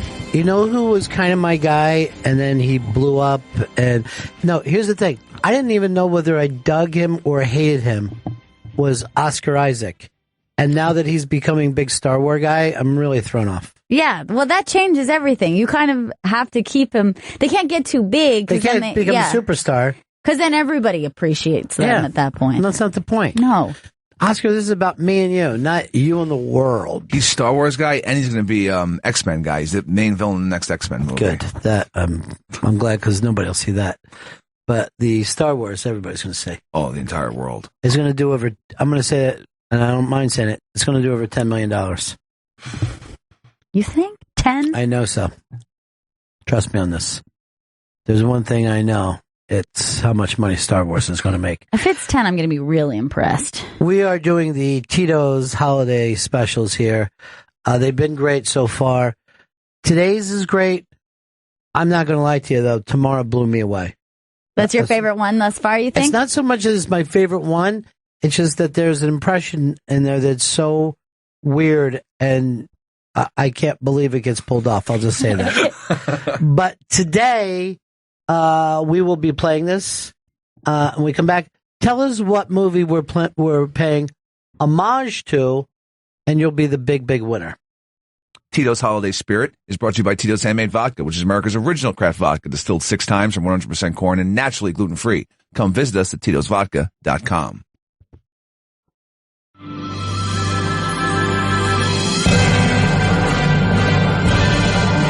And now it's time for Tito's Holiday Spirit. Listen as the Bennington Show players reenact the holiday classics of yesteryear. And soon, it is right before Christmas. And everybody is getting ready for that big, big sleigh ride on the night of the 24th, Christmas Eve. You see, all the toys Santa brings are made by these elves. Seems elves have that certain knack for toy making. All except for this one misfit. Tito, aren't you finished painting that yet? There's a pile up a mile wide behind you. What's eating you, boy? Not happy in my work, I guess. What? I just don't like to make toys. Well, if that's all, then what? You don't like to make toys? No.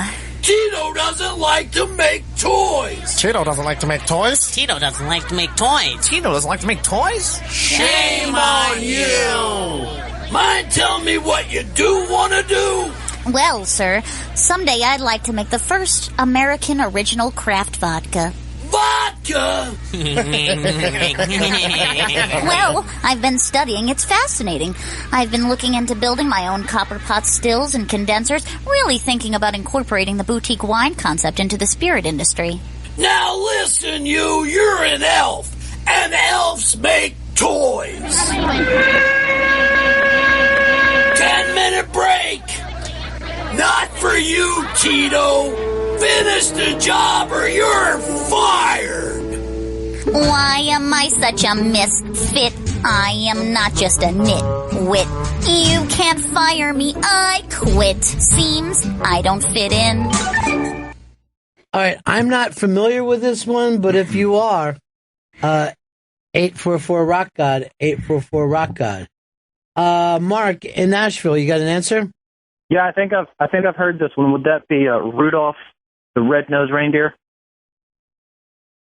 Correct. Congratulations, buddy. Woo! You win Song of December, signed by Mr. Paul Anka, his Christmas album. It's a beautiful Christmas album. That's great. Love it. And Tito's Holiday Spirits, brought to you by Tito's Handmade Vodka. It's America's original craft vodka, distilled 6 times from 100% corn and naturally gluten-free. Come visit us at titosvodka.com. That was a good one. I like that one. Solid. I felt bad for little Tito. Well, I did too, but I know that later he ends up doing pretty good for himself. Oh, yeah. 95 rating? Wine enthusiast? Forget it. Double gold medal? Jeremy's trophy? World's best vodka tonic? In the world. The best vodka tonic in the world. Everything works out just fine for young Tito. I guess I'm just so fitty. I think that show was like great for other elves that didn't know whether they fit in or not. They could watch the show and then decide whether they do. Really look up to Tito. To Tito. And fit in with him. And they could end up being like the water pistol that shoots jelly. Exactly. Who's going to want that? I don't know. Every kid in the world? Sounds great. Nobody wants a Charlie in the box. Who wouldn't want that? Of course.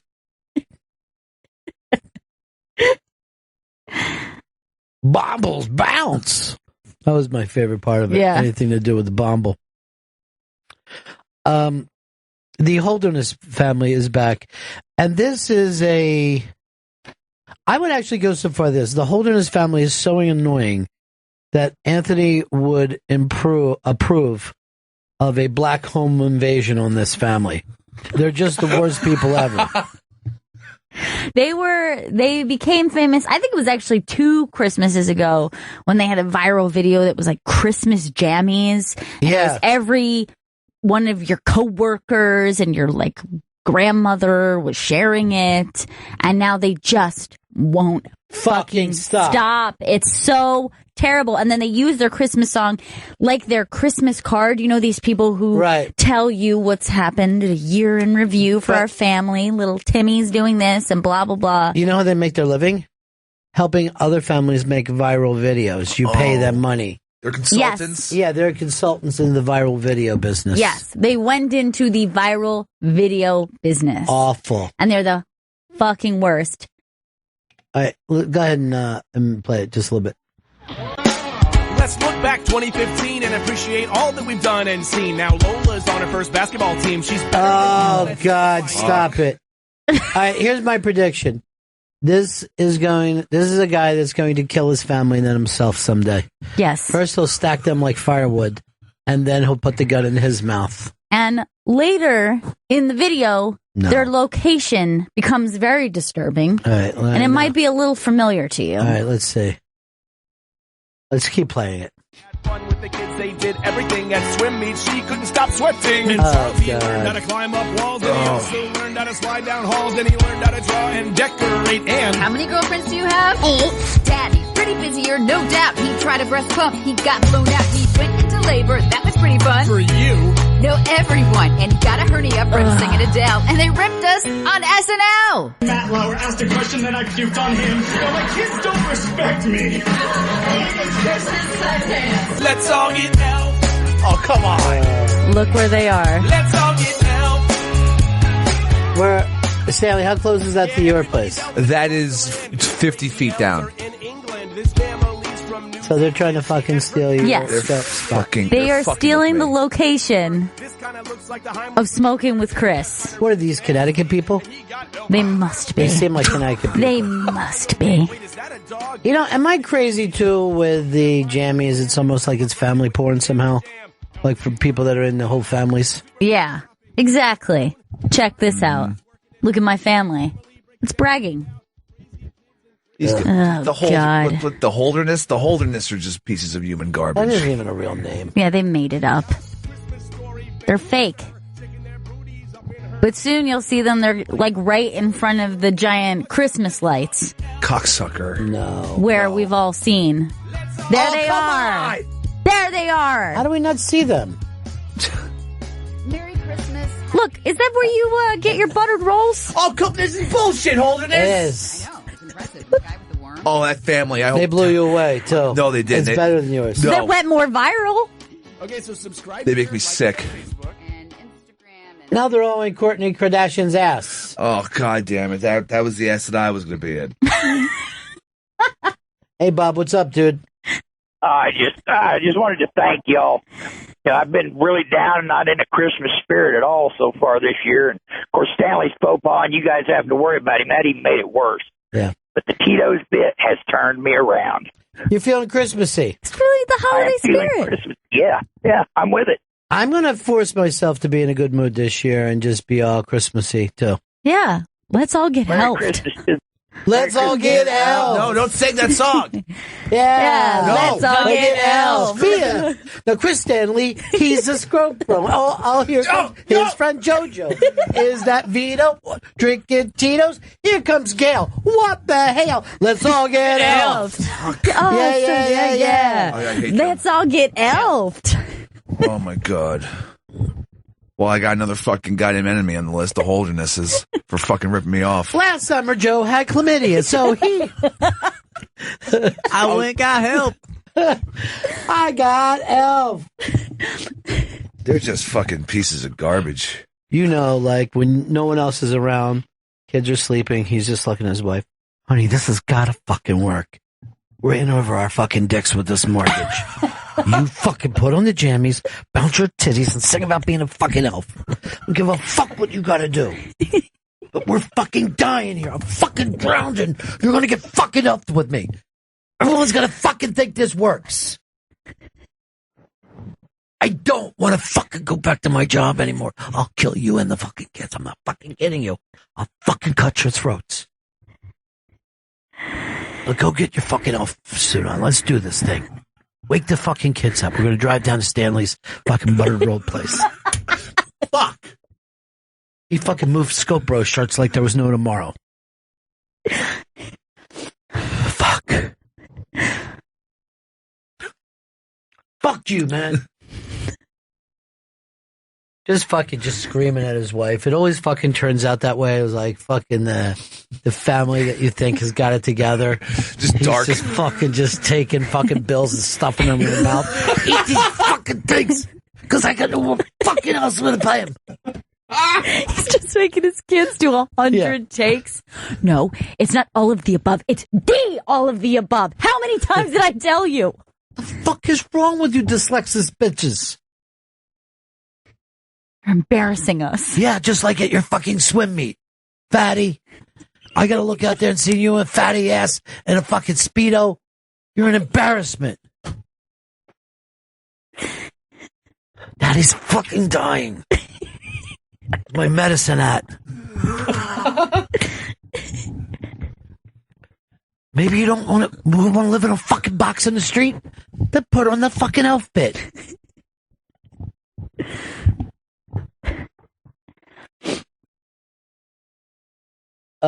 Eric in Hoboken. No joking. What's up, Boddington, Bob? Hey, Body. What's up? These videos, I just get like douche chills. They just, it's so bad. Yeah.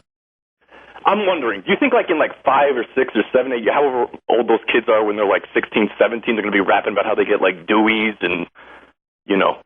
Oh, yeah, they'll be fucking and sitting in their fucking rehab, and they'll be like, yeah, then the old man would make us put on elf fucking costumes.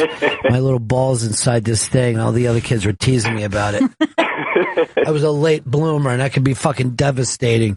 So finally, I just tried to stop the fucking pain. I called Spanish Johnny. Spanish Johnny, he'll come, hook you up. Spanish Johnny will be there in a heartbeat. Spanish Johnny will never let you down. Spanish Johnny takes away the pain. Merry Christmas to you, my friend. Merry Christmas. Merry Christmas, Frankie Angel. Chris, do you know what hospital you're going to for vacation this year? Looking to upgrade to NYU. Mount Sinai, not so nice. It's Christmas Eve, Chris. You're in the drunk tank. An old man looked at you, said you won't see another one. Oh, no. It's time to stitch your head and wipe the puke off you. They got cars big as buzz. They got rivers of gold. Fuck that. I haven't listened to that song. But the wind goes right through you. No place for the old. Well, you're going to listen to it tomorrow. I'm really looking forward to it. Yeah. You can open one of your fucking liquid presents. Oh, jeez. It's Christmas Eve, Chris. Just look and see how our people are doing. Yeah. I have one of the guys doing it in there. Mm-hmm. No, they're signed in. Okay. Are they bringing them in? They're not. We should probably break one last time. All right, let's break one last time. When we come back, who do we got, Chris? Mr. Jim Florentine and Mr. Don Jameson. Very, very funny. They got a brand new album out there right now. Terrorizing Telemarketers, Volume 6. It's available now on iTunes. It makes the last 5 volumes look like shit. And that's a Ron Bennington fucking plug. Right back. Bennington Show.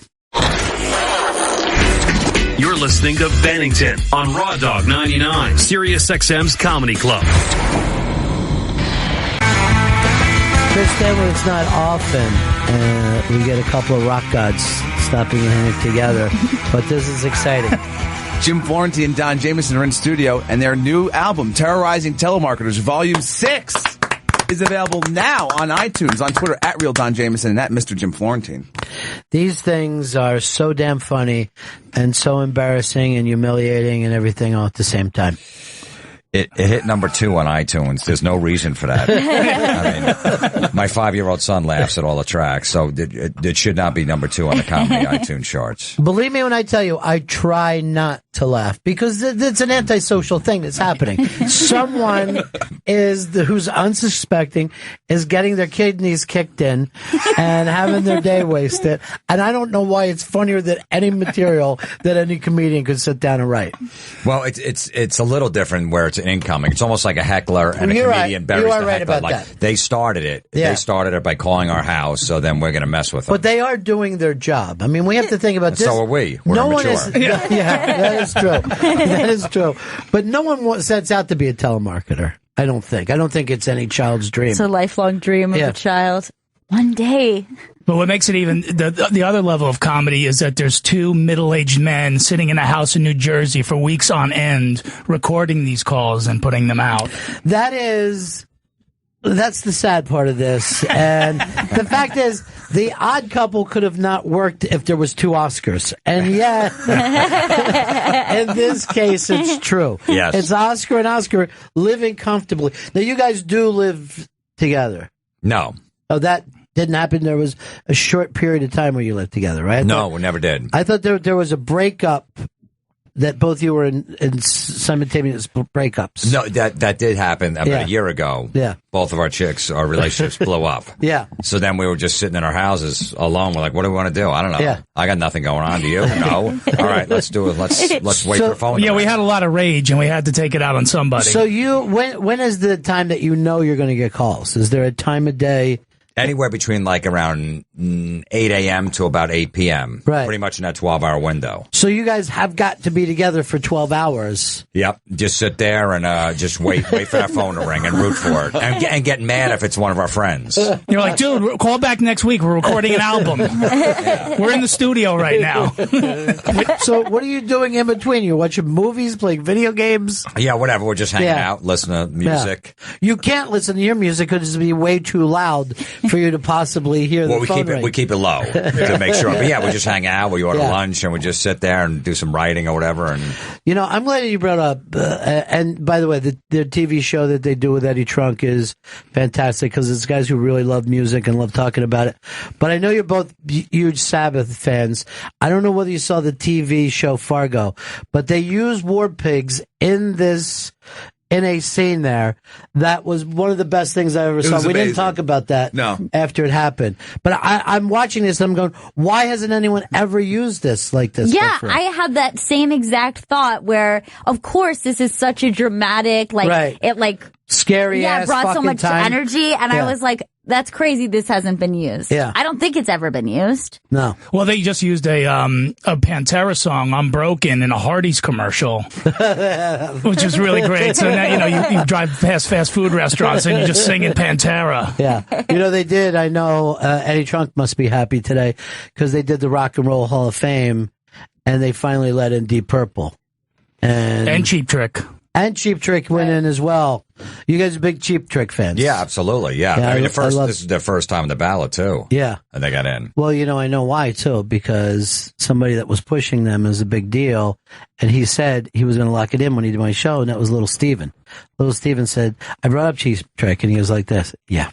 Don't worry. Oh, they're in. I'll take it. I'm in it. Because he's the one who got Joan Jett in. Like, he's going to pick one person a year and then go, be their lawyer and battle for them. Right. But Cheap Trick is an unbelievable band and still sounds great, by the way. Absolutely. Just saw them a few months ago and, they're cool. They're like, their manager's like, if you want to make a request, I'm like, from what album? They get any song from any album and they'll play it. Is that right? Yeah, and that's like an hour before the show. So it's not like they're even rehearsing it. You just go, okay, can they play He's a Whore from the first album? Right. Yeah, they'll play it. Yeah, because somebody even told me that they don't, because they played together for so long, that they don't need to rehearse at all.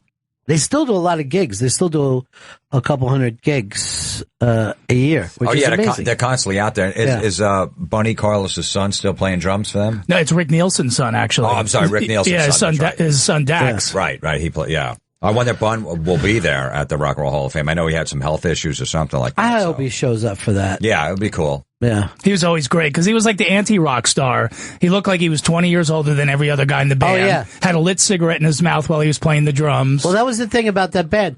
Two guys looked like they were beautiful pop stars that could have been in the Junior Beatles. And then the other two are literally freaks that were coming out of some, almost like they were, drawn by the Keep On Trucking guy. Remember those kind of cartoons from the 70s? You're like, I don't even know where that would fit in. If you look at every album, every single album is the same exact setup. The two pretty boys on the front and the ugly dudes on the back. Right. They also had a thing when they popped out of doing 4 albums in a row that probably would have been set for a lifetime. And they did it in 2 years. It was 4 albums in 2 years. And you go back to listen to them now and you're like, I can't believe at the speed that they were putting this shit out. And at that time, I don't even think they were popular. They were still like an opening act. A lot of those bands back in the 70s would put one out like every 9 months. Yeah. It was crazy and just phenomenal records like While Zeppelin, touring. Sabbath, Yeah. Lynyrd Skynyrd, all those great acts from the 70s. And yeah, in the middle of touring too, get off tour for like a week and then go in the studio for 3 weeks, do an album, go back on tour. Right. And they had most people think, oh, they just had the one song, I Want You to Want Me. But they actually Right. had a lot of hits, No, man. there's plenty of radio. The That's Dream real- Police, Yeah. The Flame. Yeah, and it's real radio friendly. They should have been fucking even bigger, But a lot of it had to do with just, being from the Midwest is not the best thing from your fucking career. They fuck with you if you're from the Midwest. Yeah, and then, 70s they hit, like late 77, 78. But then when the 80s came around, they weren't good looking enough to be like a hair band on Right. TV. Yeah. They just weren't handsome. So they just kind of. Well, MTV also wanted to invent their own stars. You know what I mean? Like, they did not want to adapt people that were already out there. Yeah. So they basically found pretty people and said, take them into the studio, please. And we're making a TV show here. It was like the Monkees were running the whole time. Who else went in, Chris? NWA also went in. Well, they had a big year with that movie, right? Yeah, the movie was basically. I haven't seen it yet. Have you seen it? I haven't seen it. I've heard bad things about it. I heard good things. There's people talking about it might even get an Oscar now. That's crazy. Oh, you heard bad things from people who actually were in that world. Yeah, exactly. Yeah, I'm sure it's all lies. Like the people maybe people who are in the hip hop world. Yeah, that were there at the time said none of this shit happened. Right. But that happens with movies. Like, the way to hate a movie is to know anything about the subject matter. Yeah, like Rockstar with Marky Wahlberg. Yeah. And it's a story about Tim Ripper Owens who took the place of Rob Halford and Judas Priest as the singer. Right. But by the time it got onto the screen, it was just maybe one thing in the whole movie was truthful. Yeah. Like he was from Akron and that was it. The only thing was true. And then he was also dating Jennifer Aniston. Yeah. Who really looks like a rock chick. But with any of those movies, I think with that movie, they were upset that certain people got left out. And I always think that's funny when that happens when it's like within the same generation or two. Like those people are still around being like, what the fuck? I was the guy who found that band, or that's going to be the worst. Yeah, You're completely cut out of the whole story. Right. In Eazy-E's case, it's a mistake to die. Just you want to be around when this. And then one of them had their kid play him too, right? Was it Bunny Carlos? Bunny Carlos' kid was in that? All right, who else went in? Chicago. The band? The band. Or the city? Because the city is amazing. That band's been around so long and has always had their own fans, which were always kids that were in marching bands. Were always big Chicago fans. Because they were so musical. you could hear horns. Yeah. Like kids that were in a marching band went, holy shit, did you hear that? That's a fucking trombone right there. I'd play that. That was amazing. Yeah, they were heavy. They were a lot heavier in the early days. Yeah. And then when the 80s came and they let Peter Cetera do all those ballads, then everyone remembers from that. I'm sorry. What? Yeah, they immediately went into rom-com movie themes. You know what I mean? That was it's a very smart career move to start to sing those type of songs and get them out there. Bryan Adams.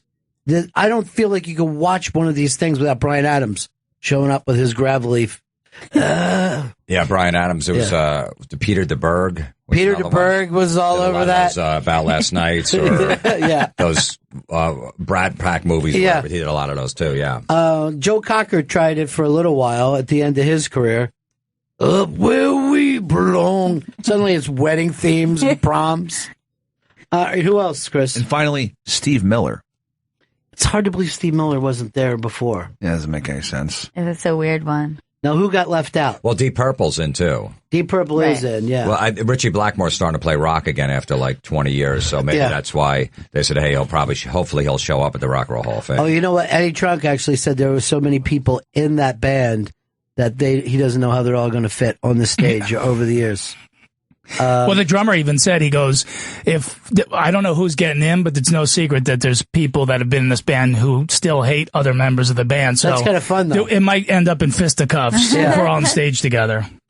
Well, that's one of those things where they just bring John Mayer into play. I don't know why, but what's ever happened, we ever watch that show, there's No, John Grohl. Mayer. They'll bring Grohl in. Dave Grohl. Grohl is the go-to guy. He'll play Deep Purple classics, and he's going to play drums, guitar, bass, and sing all by himself. And organ, because John Lord passed away. So Yeah, he'll be right. on the organ. Yeah, that was probably the last big Hammond organ in a band, where you listen to those early Deep Purple things, and you're just hearing this rolling sound. And you know, it's not even like he's playing this, just running up and down that. Fucking, it's a great band, though. It was really, really one of those bands that was at the beginning of whatever, you know, a new sound was. So to take this long is crazy to me. Who else didn't they let in? Shaka Khan was not let in. Everybody knows that Feel For You song. Who else? The Cars. Cars is crazy. Yeah, Cars why belong wouldn't the there. Cars be in? The JBs. Well, that's a backup band for James Brown. That's a tough move to get in. Los Lobos. Yeah, I mean, come on. One hit, right? Yeah. And that's not rock. Is Los Lobos? I guess it's Hispanic rock, Mexican rock, Latin rock. Yeah. I don't know. I feel like a band's, like the Cars probably had, they put maybe 5 records out, maybe 3 of them were good. Like Rage Against the Machine comes up next year. They put out 3 records. They're going to get in first ballot. It's like, I don't know, you put only 3 out. I need more of a body of work. You need They're a one of my bunch of favorite them. bands, but Yeah. I want at least 5 or 6 before you go in a Rock and Roll Hall of Fame. Anybody could pump out 3 great ones and you just call it a day. Yeah, but what about if you make a record that changes everything? Because fucking 9 Inch Nails, I remember being shocked when I heard that band. Like, I don't even know how I don't even know where this music's coming from. Yeah, well, Rage did the same thing. Yeah. You know, with the rap metal and stuff like that. Yeah, 9 Inch Right. Nails, definitely. Yeah, and they got left out this year, 9 Inch Nails. 9 Inch Nails did not get in this year. No. Yeah, and I know Eddie was big on them because they really did. You're right, Ron, man. They invented a genre of music, industrial music. Well, so. I remember thinking, what are have they made their fucking drums out of metal and they're beating it with a hammer? I'm like, when I first heard it, I did not even know how this was fucking happening. Who else didn't get in? Yes. Yes was an enormous band for they many, should be many in. years, yeah. And finally, the Spinners. The Spinners didn't make The it. Detroit Spinners first, and then they had to drop it to be the Spinners. Yeah. You know, if we're not going to sit there and say Rubber Band Man is one of the greatest songs of all time, why are we doing this? Why do we have a Hall of Fame? Why do we exist? All right, somebody is on right here who probably is going to find a way not to be happy about this. It is a gentleman that you fellas know pretty well, Mr. Eddie Trunk. Wow. What's up, boys? Well, they're all excited. You know, they got this new album out. Yeah, well, what's not to be a 6th volume of that sort of comedic brilliance? There's no reason not to. That's why I'm saying, you know, this is what Jim is getting around to. He's put out more albums than Rage Against the Machine. That's right. And the I should- Cars. And the I Cars should be in together. the prank phone call Hall of Fame. Me and Don put 6 records out. Hey, all joking aside, one of the first things those guys, when I met them like 15 years ago, they gave me, I think, was the first Telemarketers record, and I loved it. I mean, that was one of the reasons why I was like, yeah, I could kind of hang with these guys. I am like this fucking sort of stuff, physically so. hurt from listening to these records, and I wish that it went. And then I've played it for like people in my family who have no idea what any of this is, and you'll just see people once they fall into the rhythm of it will die, and it's embarrassing to laugh that hard. I mean, it's not a comfortable feeling to sit there laughing at these things, but My 5-year-old son made the record. He's on a track called Luke, and I told him, I said, Luke, tell all your friends in school. He goes, no, I don't want to tell him. I'm embarrassed. He's embarrassed, and he's 5. That's great. He's embarrassed to say he's on this. I gave my buddy a copy, and he texted me. He goes, "My wife wants to know if she's supposed to feel uncomfortable while she's listening to this."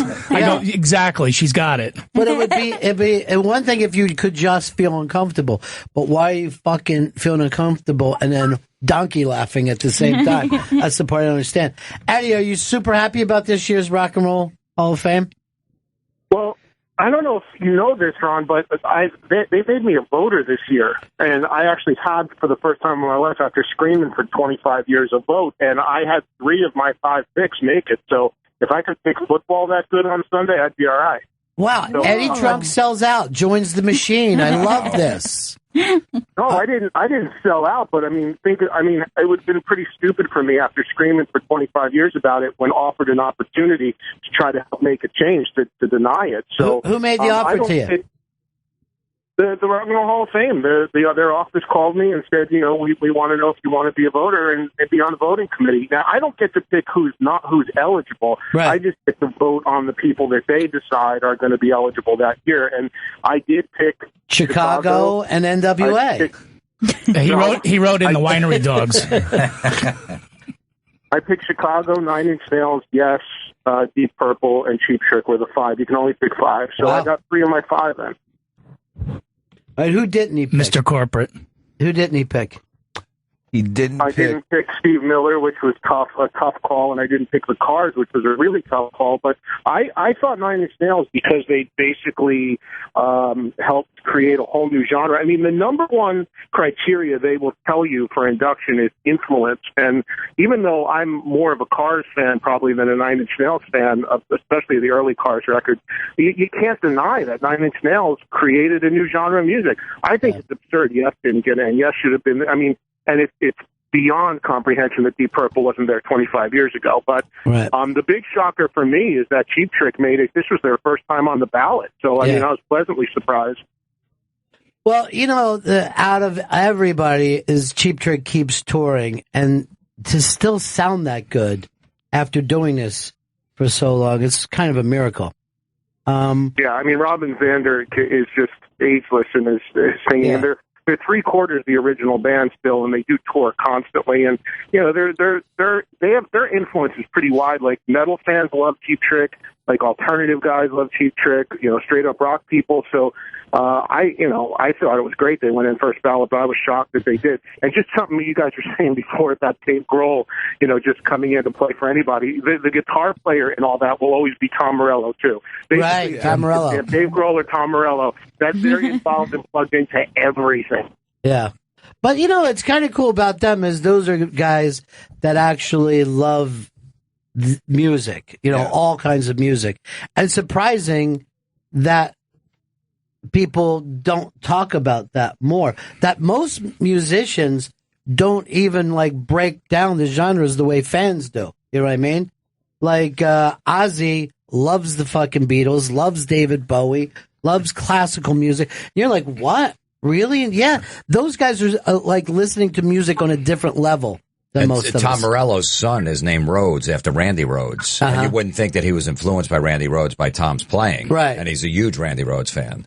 He was also a huge Kiss fan. He's just, those guys, they love music on almost a subconscious level. It's like the reason that we do, because we don't write music, we also don't even listen to it. Yeah, now musicians, they'll pull from every kind of genre of music. They're not, the fans are very territorial. I mean, the only bands that are territorial are like those, the Norwegian death metal bands that burn the churches down. They're the only ones who are extreme about what they do. But everybody else is like, we like a little rhythm and blues. We like a little this, a little of that. It's kind of like we were talking about this with comedy as well, like comedians. That people will assume that if you do a certain type of together, or if you do a certain type of comedy, that you wouldn't enjoy, respect, or want to go out and see a comedy that is completely different. Sometimes you like it even more because you wouldn't have written that joke in your whole life, right? So you sit down and crack up. I'm not knocking either of those guys, and I know them both, and especially Tom. But the only thing that I say is that there's a lot of other musicians that feel that way as well.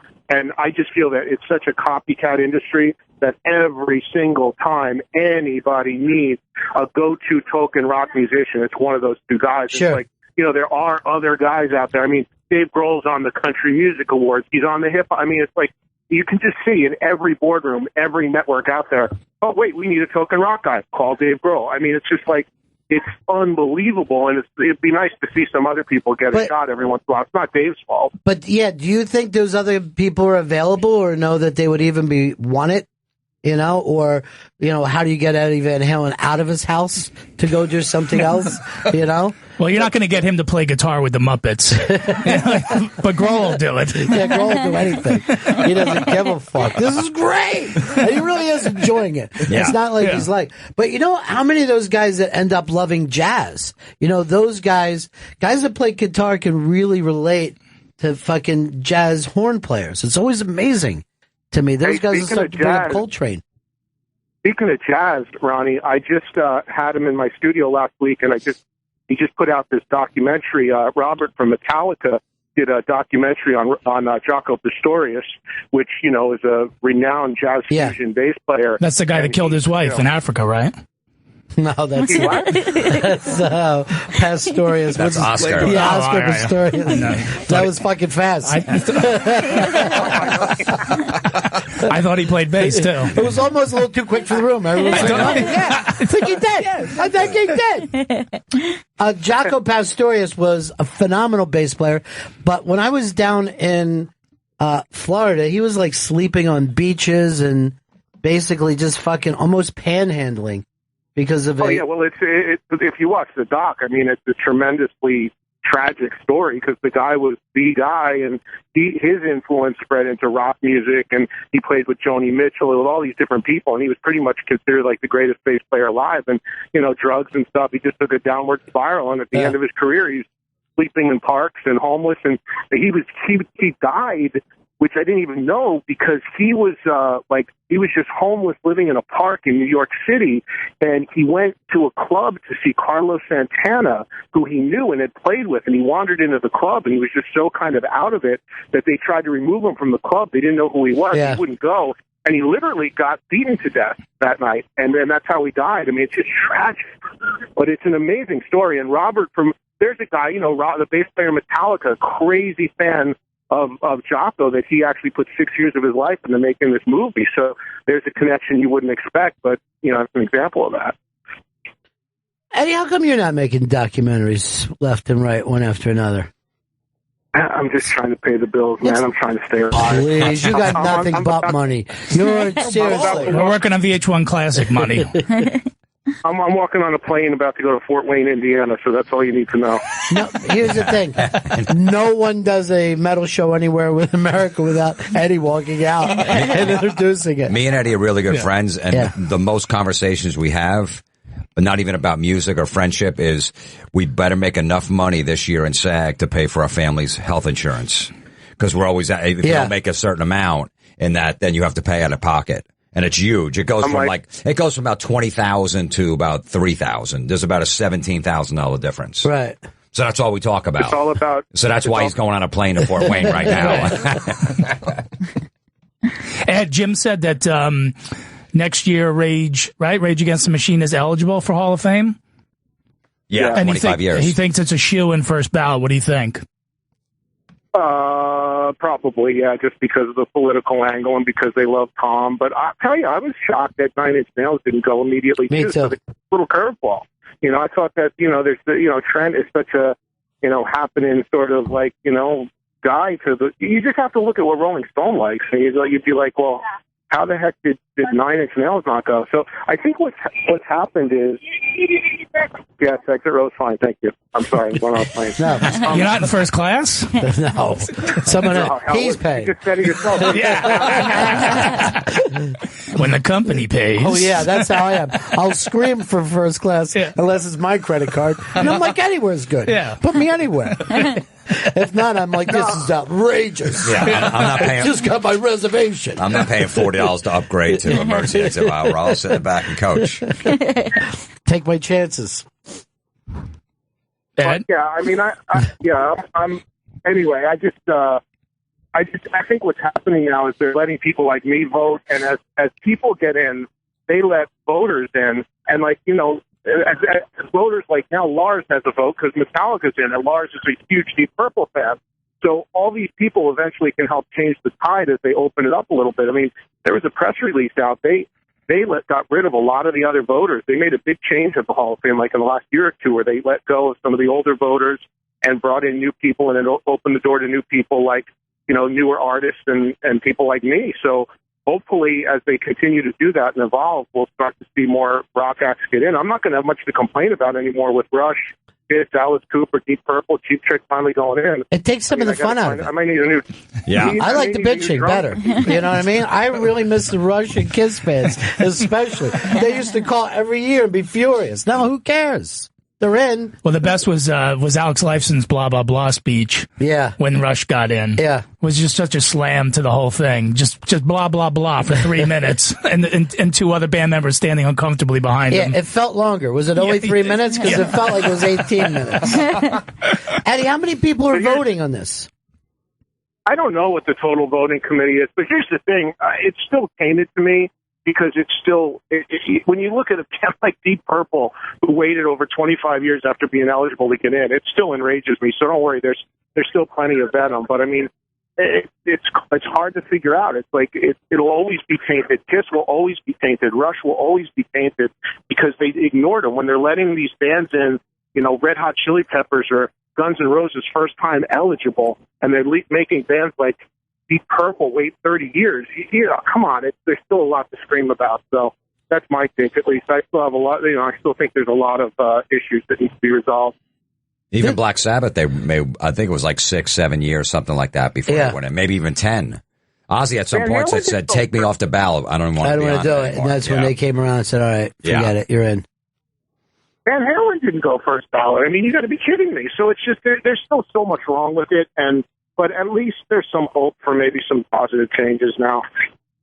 I don't know. It's all the way in Cleveland anyway. I mean, other than talking about who goes in, then that ends the year for me. You know what I mean? I don't go around thinking about it throughout the year. You don't think about Cleveland year round? No, and I don't separate my music that way. Like, here's the Rock and Roll Hall of Fame music, and here's the people who haven't gotten in yet.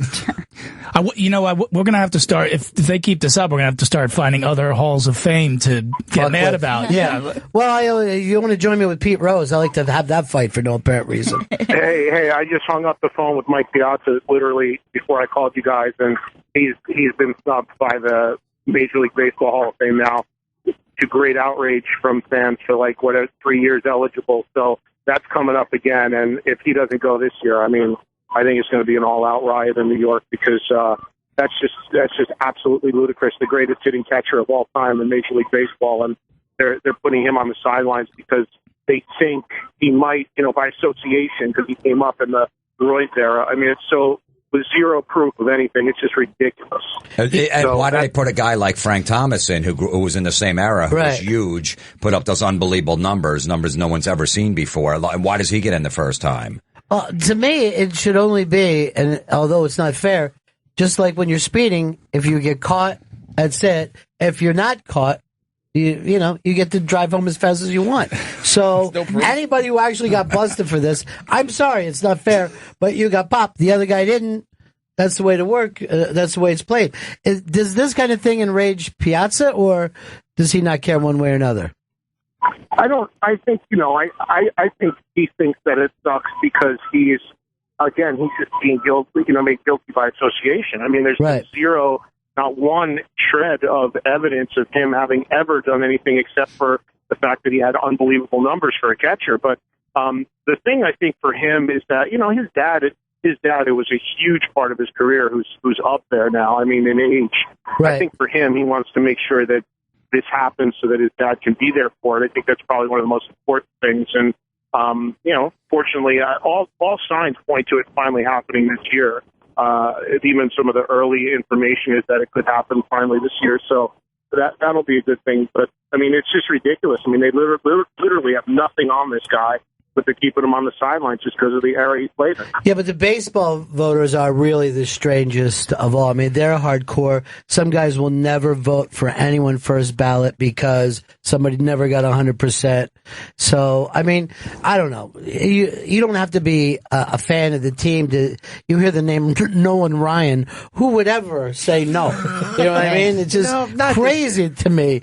The reasoning that they give up, they're going, hey. Now, who votes on that? It's mainly sports writers with that, and sports writers of the nerdiest statistical type. Yeah, old crusty guys that don't like any records being broken. Yeah. Feel like everything has gotten ruined. Kind of people, basically the same kind of people that had been voting in the Rock and Roll Hall of Fame, old crusty record executives with elitist attitudes who hated hard rock music, and now they're being phased out, and that's why I think you see some of the change. It's exactly what you're right. There's young, groovy people now voting in this. Young people like Eddie Trunk and Lars Ulrich.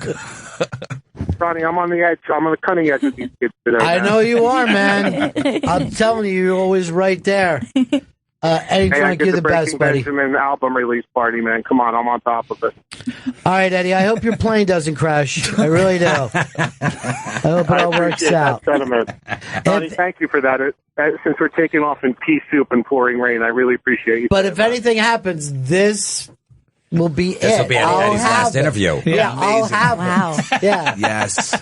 What a way to go down, then, with you guys and Don and Jim, and it's the final people I'll ever have spoken to on the Bennington show. It's a tremendous honor. And just play this tape at my funeral, will you? This will be big. Like, if his plane goes down, this will be big news. This will be on TMZ, his last interview. So I just want to say, Terrorizing Telemarketers Volume 6 is on iTunes now. Get that plug in. Number 9 on the Billboard charts. And Ed's got a connecting flight, so we have 2 shots of it going down. Perfect. Eddie, could the last thing you ever say in your last interview just be La Bamba?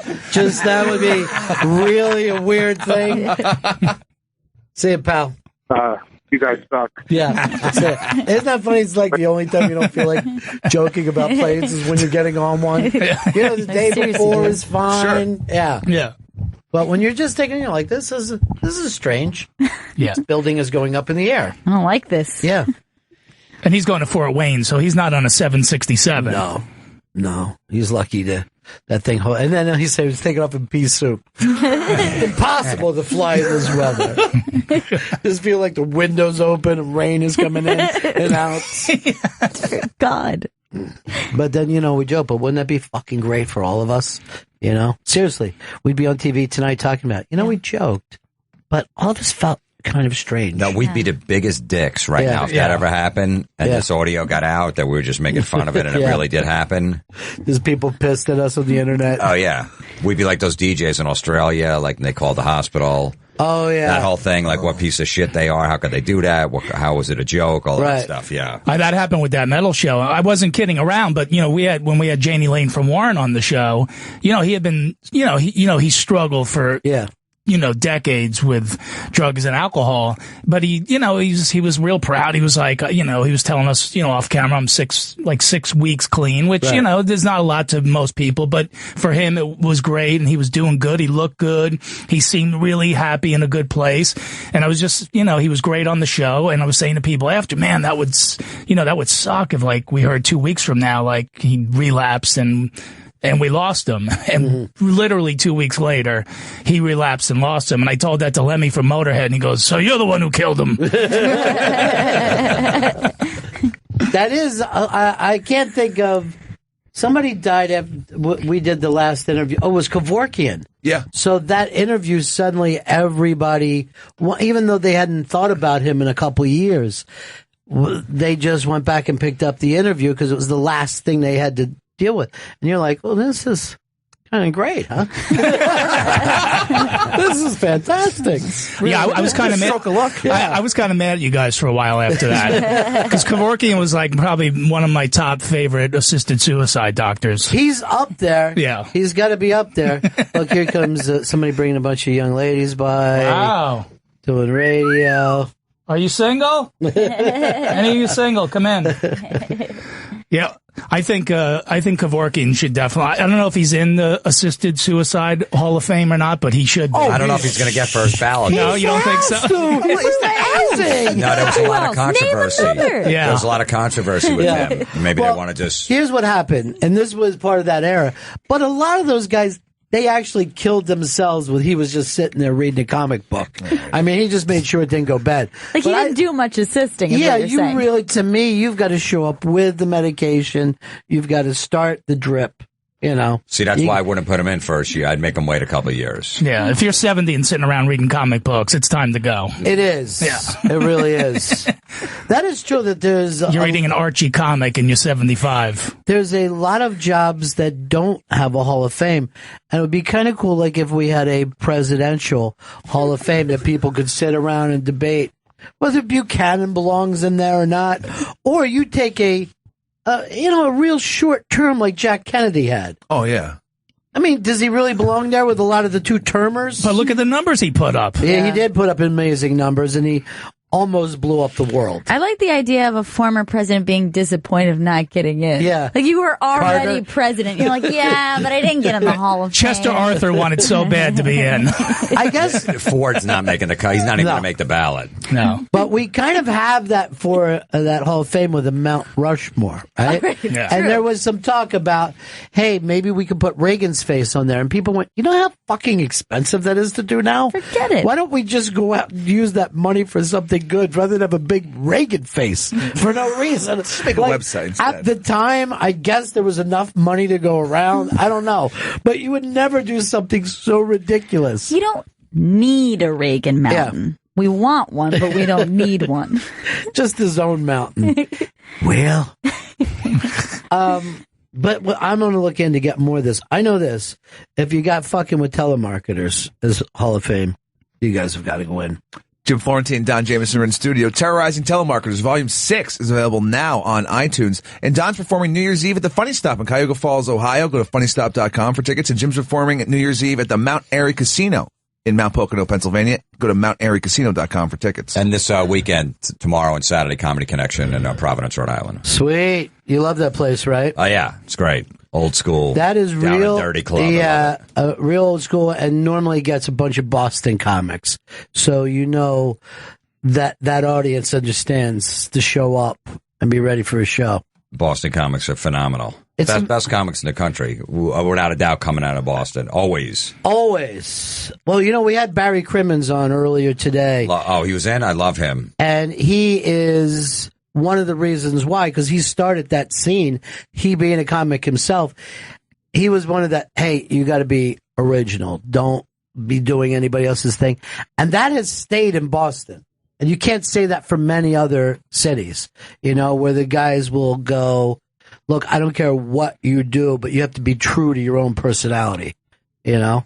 Oh yeah, because they'll shun you, man. You'll just you just won't be spoken to, and you know they'll just and comics will be blunt with you, man. It's like living in a city where every comic is Joe Rogan, right? Yeah, you're just gonna get called out everywhere you go if you're not doing something original. It is difficult. It's one of the hardest things about doing any kind of stand up is that you immediately try to sound like a stand up that you like. You know, so you just get young people that are like, "What's the deal with?" And you're like, "Really? You're gonna come up? You do that with your friends? You go, what's the deal?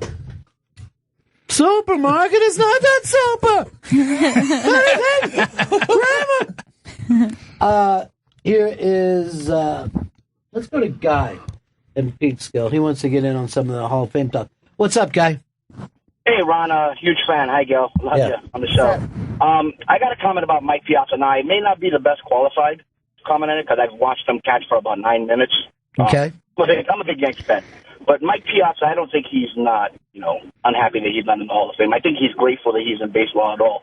I think his only in into baseball was his godfather, a man by the name of Tommy Lasorda, who tried him out at every other position and settled on catcher with him.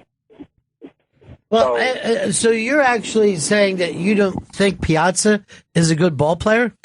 No, not at all. I'm just saying he's not a Hall of Fame catcher. I don't even know if he was the best catcher on the Mets. Oh, yeah, God, he's the best he's the greatest hitting catcher in the history of baseball. No, and when you say like this stuff like that, you got to remember Johnny Bench also played catcher. A lot of great hitters, Carlton Fisk, have played catcher over the years, but their bodies wear down and they get beat up, and it's a difficult position. And Piazza was always right there at all-star level throughout his career. 12 All-Star games. It's phenomenal. Yeah. And his body like broke down. You could see his body broke down like most catchers. Yeah. Gradually. He didn't, break down after 5 years because he had to stop cycling on steroids and then he couldn't get healthy again. He just broke down gradually. They tried him at first base. He didn't like playing there. So, he bounced around for a few years, put up, just padded the stats. He's got to be people go, it must be steroids. Why he put up such big numbers. But don't forget, Tommy Lasorda was his godfather. His dad built a batting cage in his backyard. Stan Musial was his batting coach when he was a kid. Yeah, when nobody had a batting cage. Yeah. I had heard about Piazza before he even made it to the pros. There was, because I come from the same area, and there was articles written about him. So I followed his whole career, really from when he started. And Lasorda just gave him a chance. They drafted him like the 158th round or something like that. And he still had to prove himself. Particularly at that position where you're involved in every play and you've got to know every hitter that's coming against you, and then you have to remind your fielders. It really is a quarterback position for baseball. Yeah, even after he got drafted, he still had to go play in Mexico a bunch of times. He had to go to Iceland and Syria or wherever. He had to get on buses with people and make $100 a week, and he didn't just play for he didn't just hit cleanup for the Dodgers. He had to still earn his way on the team. And there's no other sports that point out defects as fast as that sport. Yeah. Because you're standing up there by yourself. Everybody can see. It's not like it takes a lot of times if you're watching football, you're like, what lineman is fucking up? Which one of these guys is letting us down? A catcher, you see his arm every day. You also know that he's responsible for calling those pitches, so you can't be baseball done. It's ridiculous to act like that's a lucky position at all for anybody. Yeah, and if you strike out, you're by yourself. You're standing there. Even if you're hitting 300 that year, you instantly turn into that 10-year-old kid in Little League again. You struck out, you got your head down, going back in the dugout, all the other kids are laughing at you. So yeah, you're always in the spotlight. I'll tell you, Mike Schmidt is in the fucking Hall of Fame, considered best third baseman all the time, and we did nothing but boo the shit out of him in Philly. Yeah. We just booed the fucking shit out of that man. 548 homers. Yeah.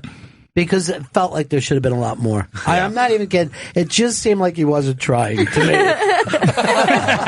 It just seems like if he would have got a little dirtier, pushed it, we would have loved him. And Piazza's a metalhead, so he deserves to be in just for that. But you can't, like you say, you don't have to, a lot of times, a lot of sports people will root for their guys, but you have to recognize what is being done well.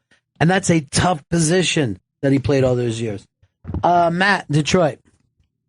What's up, guys? Yeah. Hey, I was just wanted to tag on to what everybody was saying. I'm a lot happier about the results this year comparatively to the last 25, 30 years. But it kind of seems like maybe not we're taking over, but people who dig metal and hard rock, they also know that the Spinners could write you a good tune. They just didn't have enough hits. But I think that there's a little bit more objectivity now. So. I think when Slayer gets in, because if you think of influence, record sales, touring, and all the other criteria, they certainly do qualify. But, Madonna's in, and she's on the way other end of the spectrum. So I think, when we come full circle, but it just seems like the Hall of Fame, and then I'll be done, is kind of looking over their shoulder going, these people kind of know what they're talking about. When Rush, come on. Kiss, come on.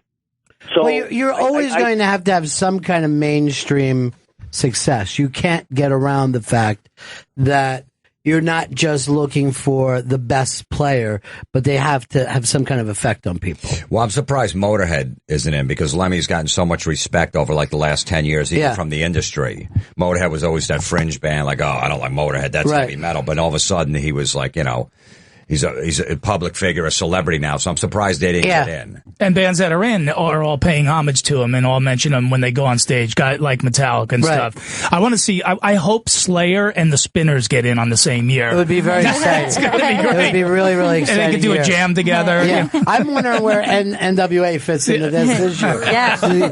I just hope that they don't hurt Chicago. Keep them away from each other. Well, they're territorial, so. Right.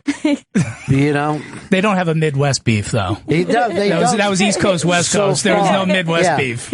And really now Cube makes family movies. Yeah. I mean, there is nothing. Basically, Cube started off talking about killing cops. Yeah. And now you just see him in movies like, you kids be quiet back there. It's the funniest shit ever. Just like kids disrespecting Ice Cube, the movie. Well, but that is funny. But, Ozzy kind of became the same thing where it was almost like a family act. He was Satan back in the 80s. You were fucking 70s, 80s. Yeah, you were scared. I remember the first time I fucking heard Black Sabbath.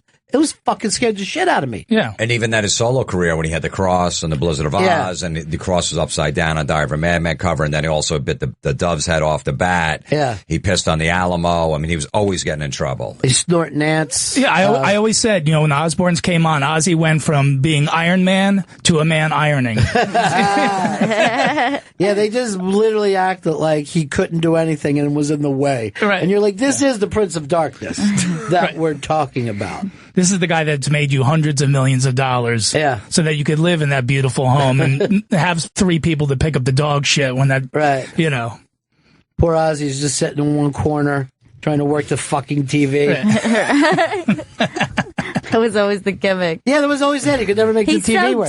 He's so dumb. Look at him. He's an idiot. But that's all those band guys are like that because they're pretty much on a schedule. Sure. When they're on a road, the bus, it's posted up where they're going to stop, Right. when it is. This is when you eat. This is when you do this. So when they get home, they don't even know how to mail a letter. They have no idea. Yeah. They're completely clueless. They're on the road for 9 months, and then they come home like, now I got to live my life. I don't know how to do this. How do I pay bills? Yeah, and then they'll come home and people are like, boy, he drinks a lot, huh? And you're like, yes, that's what he's been doing. Right. But I know even a lot of stand-ups that they get itchy if they're not moving. There's a lot of people that feel like if they're not moving, that somehow they can't breathe. So they got to keep moving from doing it for so many years.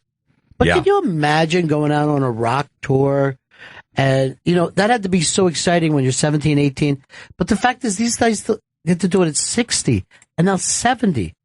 And it's still there for them. It's got to be a fucking crazy thing to look back on and going, I didn't know this was going to work. Yeah. I didn't know this was going to happen. And they know every trick about being on the road. Right. They get to Poughkeepsie. They know, okay, there's a good, White Castle in Poughkeepsie. We're going to hit that. But when they get home, it's like, what do I do here? Yeah. There's too much room in the shower. I can actually, I can shit inside. Yeah, this is good. Where's my per diem? I went out to the store. I didn't have my per diem. Honey, where's catering? Yeah. Oh, people don't like it when I sleep right up till 7 o'clock at night. Now you're supposed to turn it around. Because when you get off stage, you got that thing. I mean, that's the most alive you could possibly feel. And now that's taken away from you. It's kind of weird to be off the road for these guys. Jim Florentine and Don Jameson are in studio.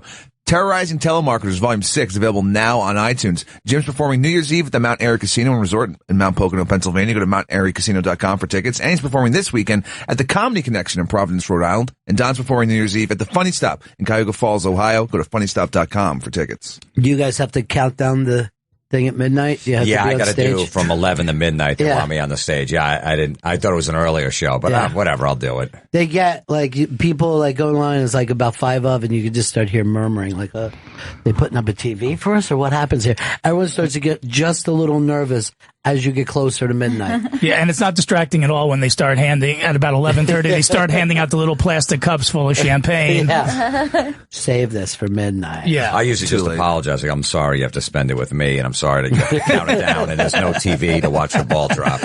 I'm sorry for all of this. In my club, we used to have to rent a fucking TV every year. We had to put it in. They'd have to see New York City and the fucking ball drop, or else people would be like, I don't really want to go. Did this even happen? Yeah. This doesn't feel right without that. Yeah, the late show New Year's Eve is always a good time. Yeah, that's just madness. Because nobody's overindulging. Yeah. Everyone's paying attention. Stanley just woke up he woke up on a gurney. And no idea of anything he was doing. Had to go back and find out from the hospital. Yeah. And what did you blow at? I blew .32. I was told 4 times the legal limit. Yeah. This was last year? This was 2 days ago. 2 days ago. 2 days ago. We had a little party with us in the iBank.com, and we were just enjoying ourselves. Yeah. And I'm like, Stanley's getting a little drunk. We better get an Uber for him. Uh-huh. And that was the last, we put him in there. We're waving. And we're like, oh, we really, thank God we're responsible people. Yeah. And then next morning he wakes up, didn't know how he got there. Wake up in the emergency room on the gurney. Who brought you there? Well, first off, I wake up and my hands are covered in blood.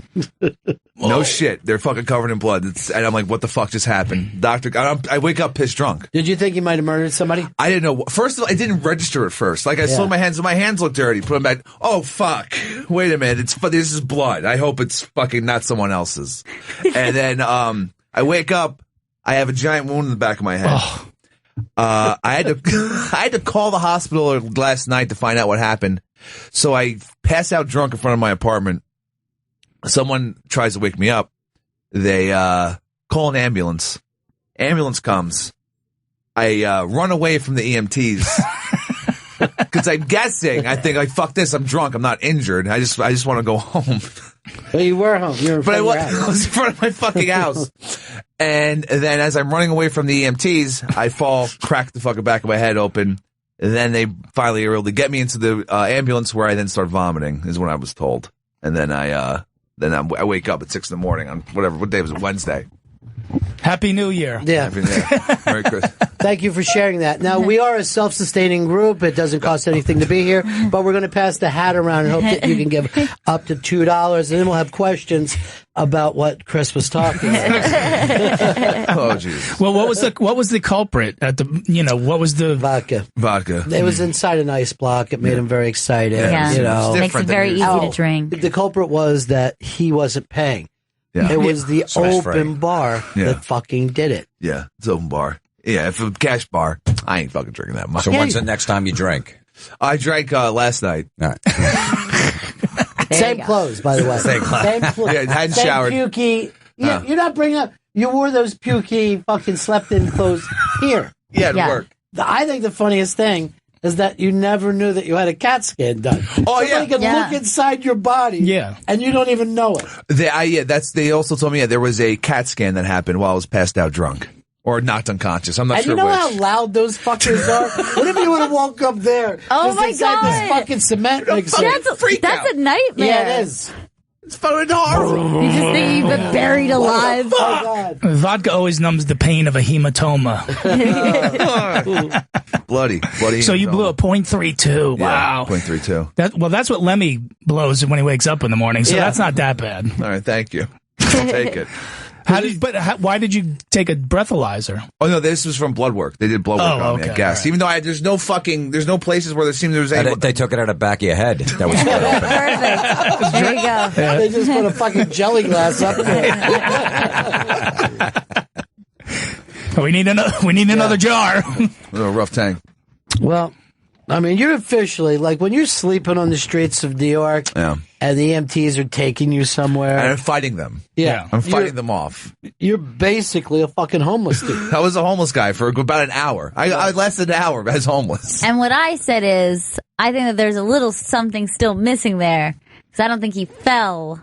I think he was probably tackled. If you fall, he probably would have fell forward or had it on the side of his head.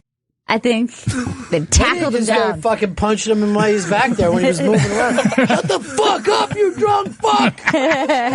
And you know when he was laying there passed out on the street, people were walking by looking at him like fucking de Blasio. Yeah, I know, it's true. This homeless problem's getting worse and worse. I like the idea that you get out of the cab and you're like, no, it's too difficult to get inside. Here's fine. Yeah. This is where I'll sleep now. This is my new home. That's probably what I thought. Close enough. I'm in the vicinity. So you don't even know if you puked in the Uber car. You could have. I could have, yeah. So far, no charges, because they send an additional charge, because I actually called him the Uber. So I was waiting, trying to figure out. We were actually looking at the map. You know, they send you a map. Yeah. We were trying to figure out before he had called the hospital how he could have got there. Because we thought maybe the cab something happened in the cab, and then the cab driver might have just drove him to the hospital. Here's the thing. Your Uber bill was $54, right? Yeah. That guy might have fucking pulled over and had breakfast. Cause that's 54? Yeah. To go from Manhattan to Queens. And Astoria, Queens. Yeah, which is right over Not the even bridge. deep. Which should have been what, about $20? If that, yeah. Tops. With no he traffic? probably puked. Yeah. $34 cleaning service charge. Maybe it was just a dry heave. You don't know at this point. You can't tell. What did the guy ever said in the Star thing? I don't know. I mean, I have the option to give him, but we don't know. I don't know what he gave me. Oh, you never know what they give you. You can request it from Uber. Yeah, but that's an average. I can't know what that one guy You better just gave me. join Lyft and get rid of this. Just delete Your accounts could be It's no good suspended. to me. I actually got the first Uber car, and the guy just canceled it. He goes, "I'm not fucking taking this guy home." I go, "It's fine." And I would have thrown him an extra 100 and had him walk you up into bed, made sure you slept on your belly. Put a bucket under you. Is this part of the service, or is that? But extra? really, do you think it was the free booze that did it to you? It was flowing, and I wasn't like I was drinking water. I didn't really eat anything that day beforehand. How was the Sirius XM party yesterday? I don't know how the food gets worse every year. They literally only had roast beef sandwiches. They weren't that good, though. How was the booze? It was good. Yeah. Less of a selection than years past. It was weird. It was just Bud and Bud Light. Dude, no, where you were standing, they only put a few things out. On the other side of the room, there was plenty of those. You need an app that gets you from the Uber into your bed. You need a separate service for that part of the ride. You know, you're fucking around here, but we can make a little money on that. It's like a little Nana app. Yeah, I can start fucking raising cash right now. It's called Handler. Yeah. Joey, were you at the Sirius XM party?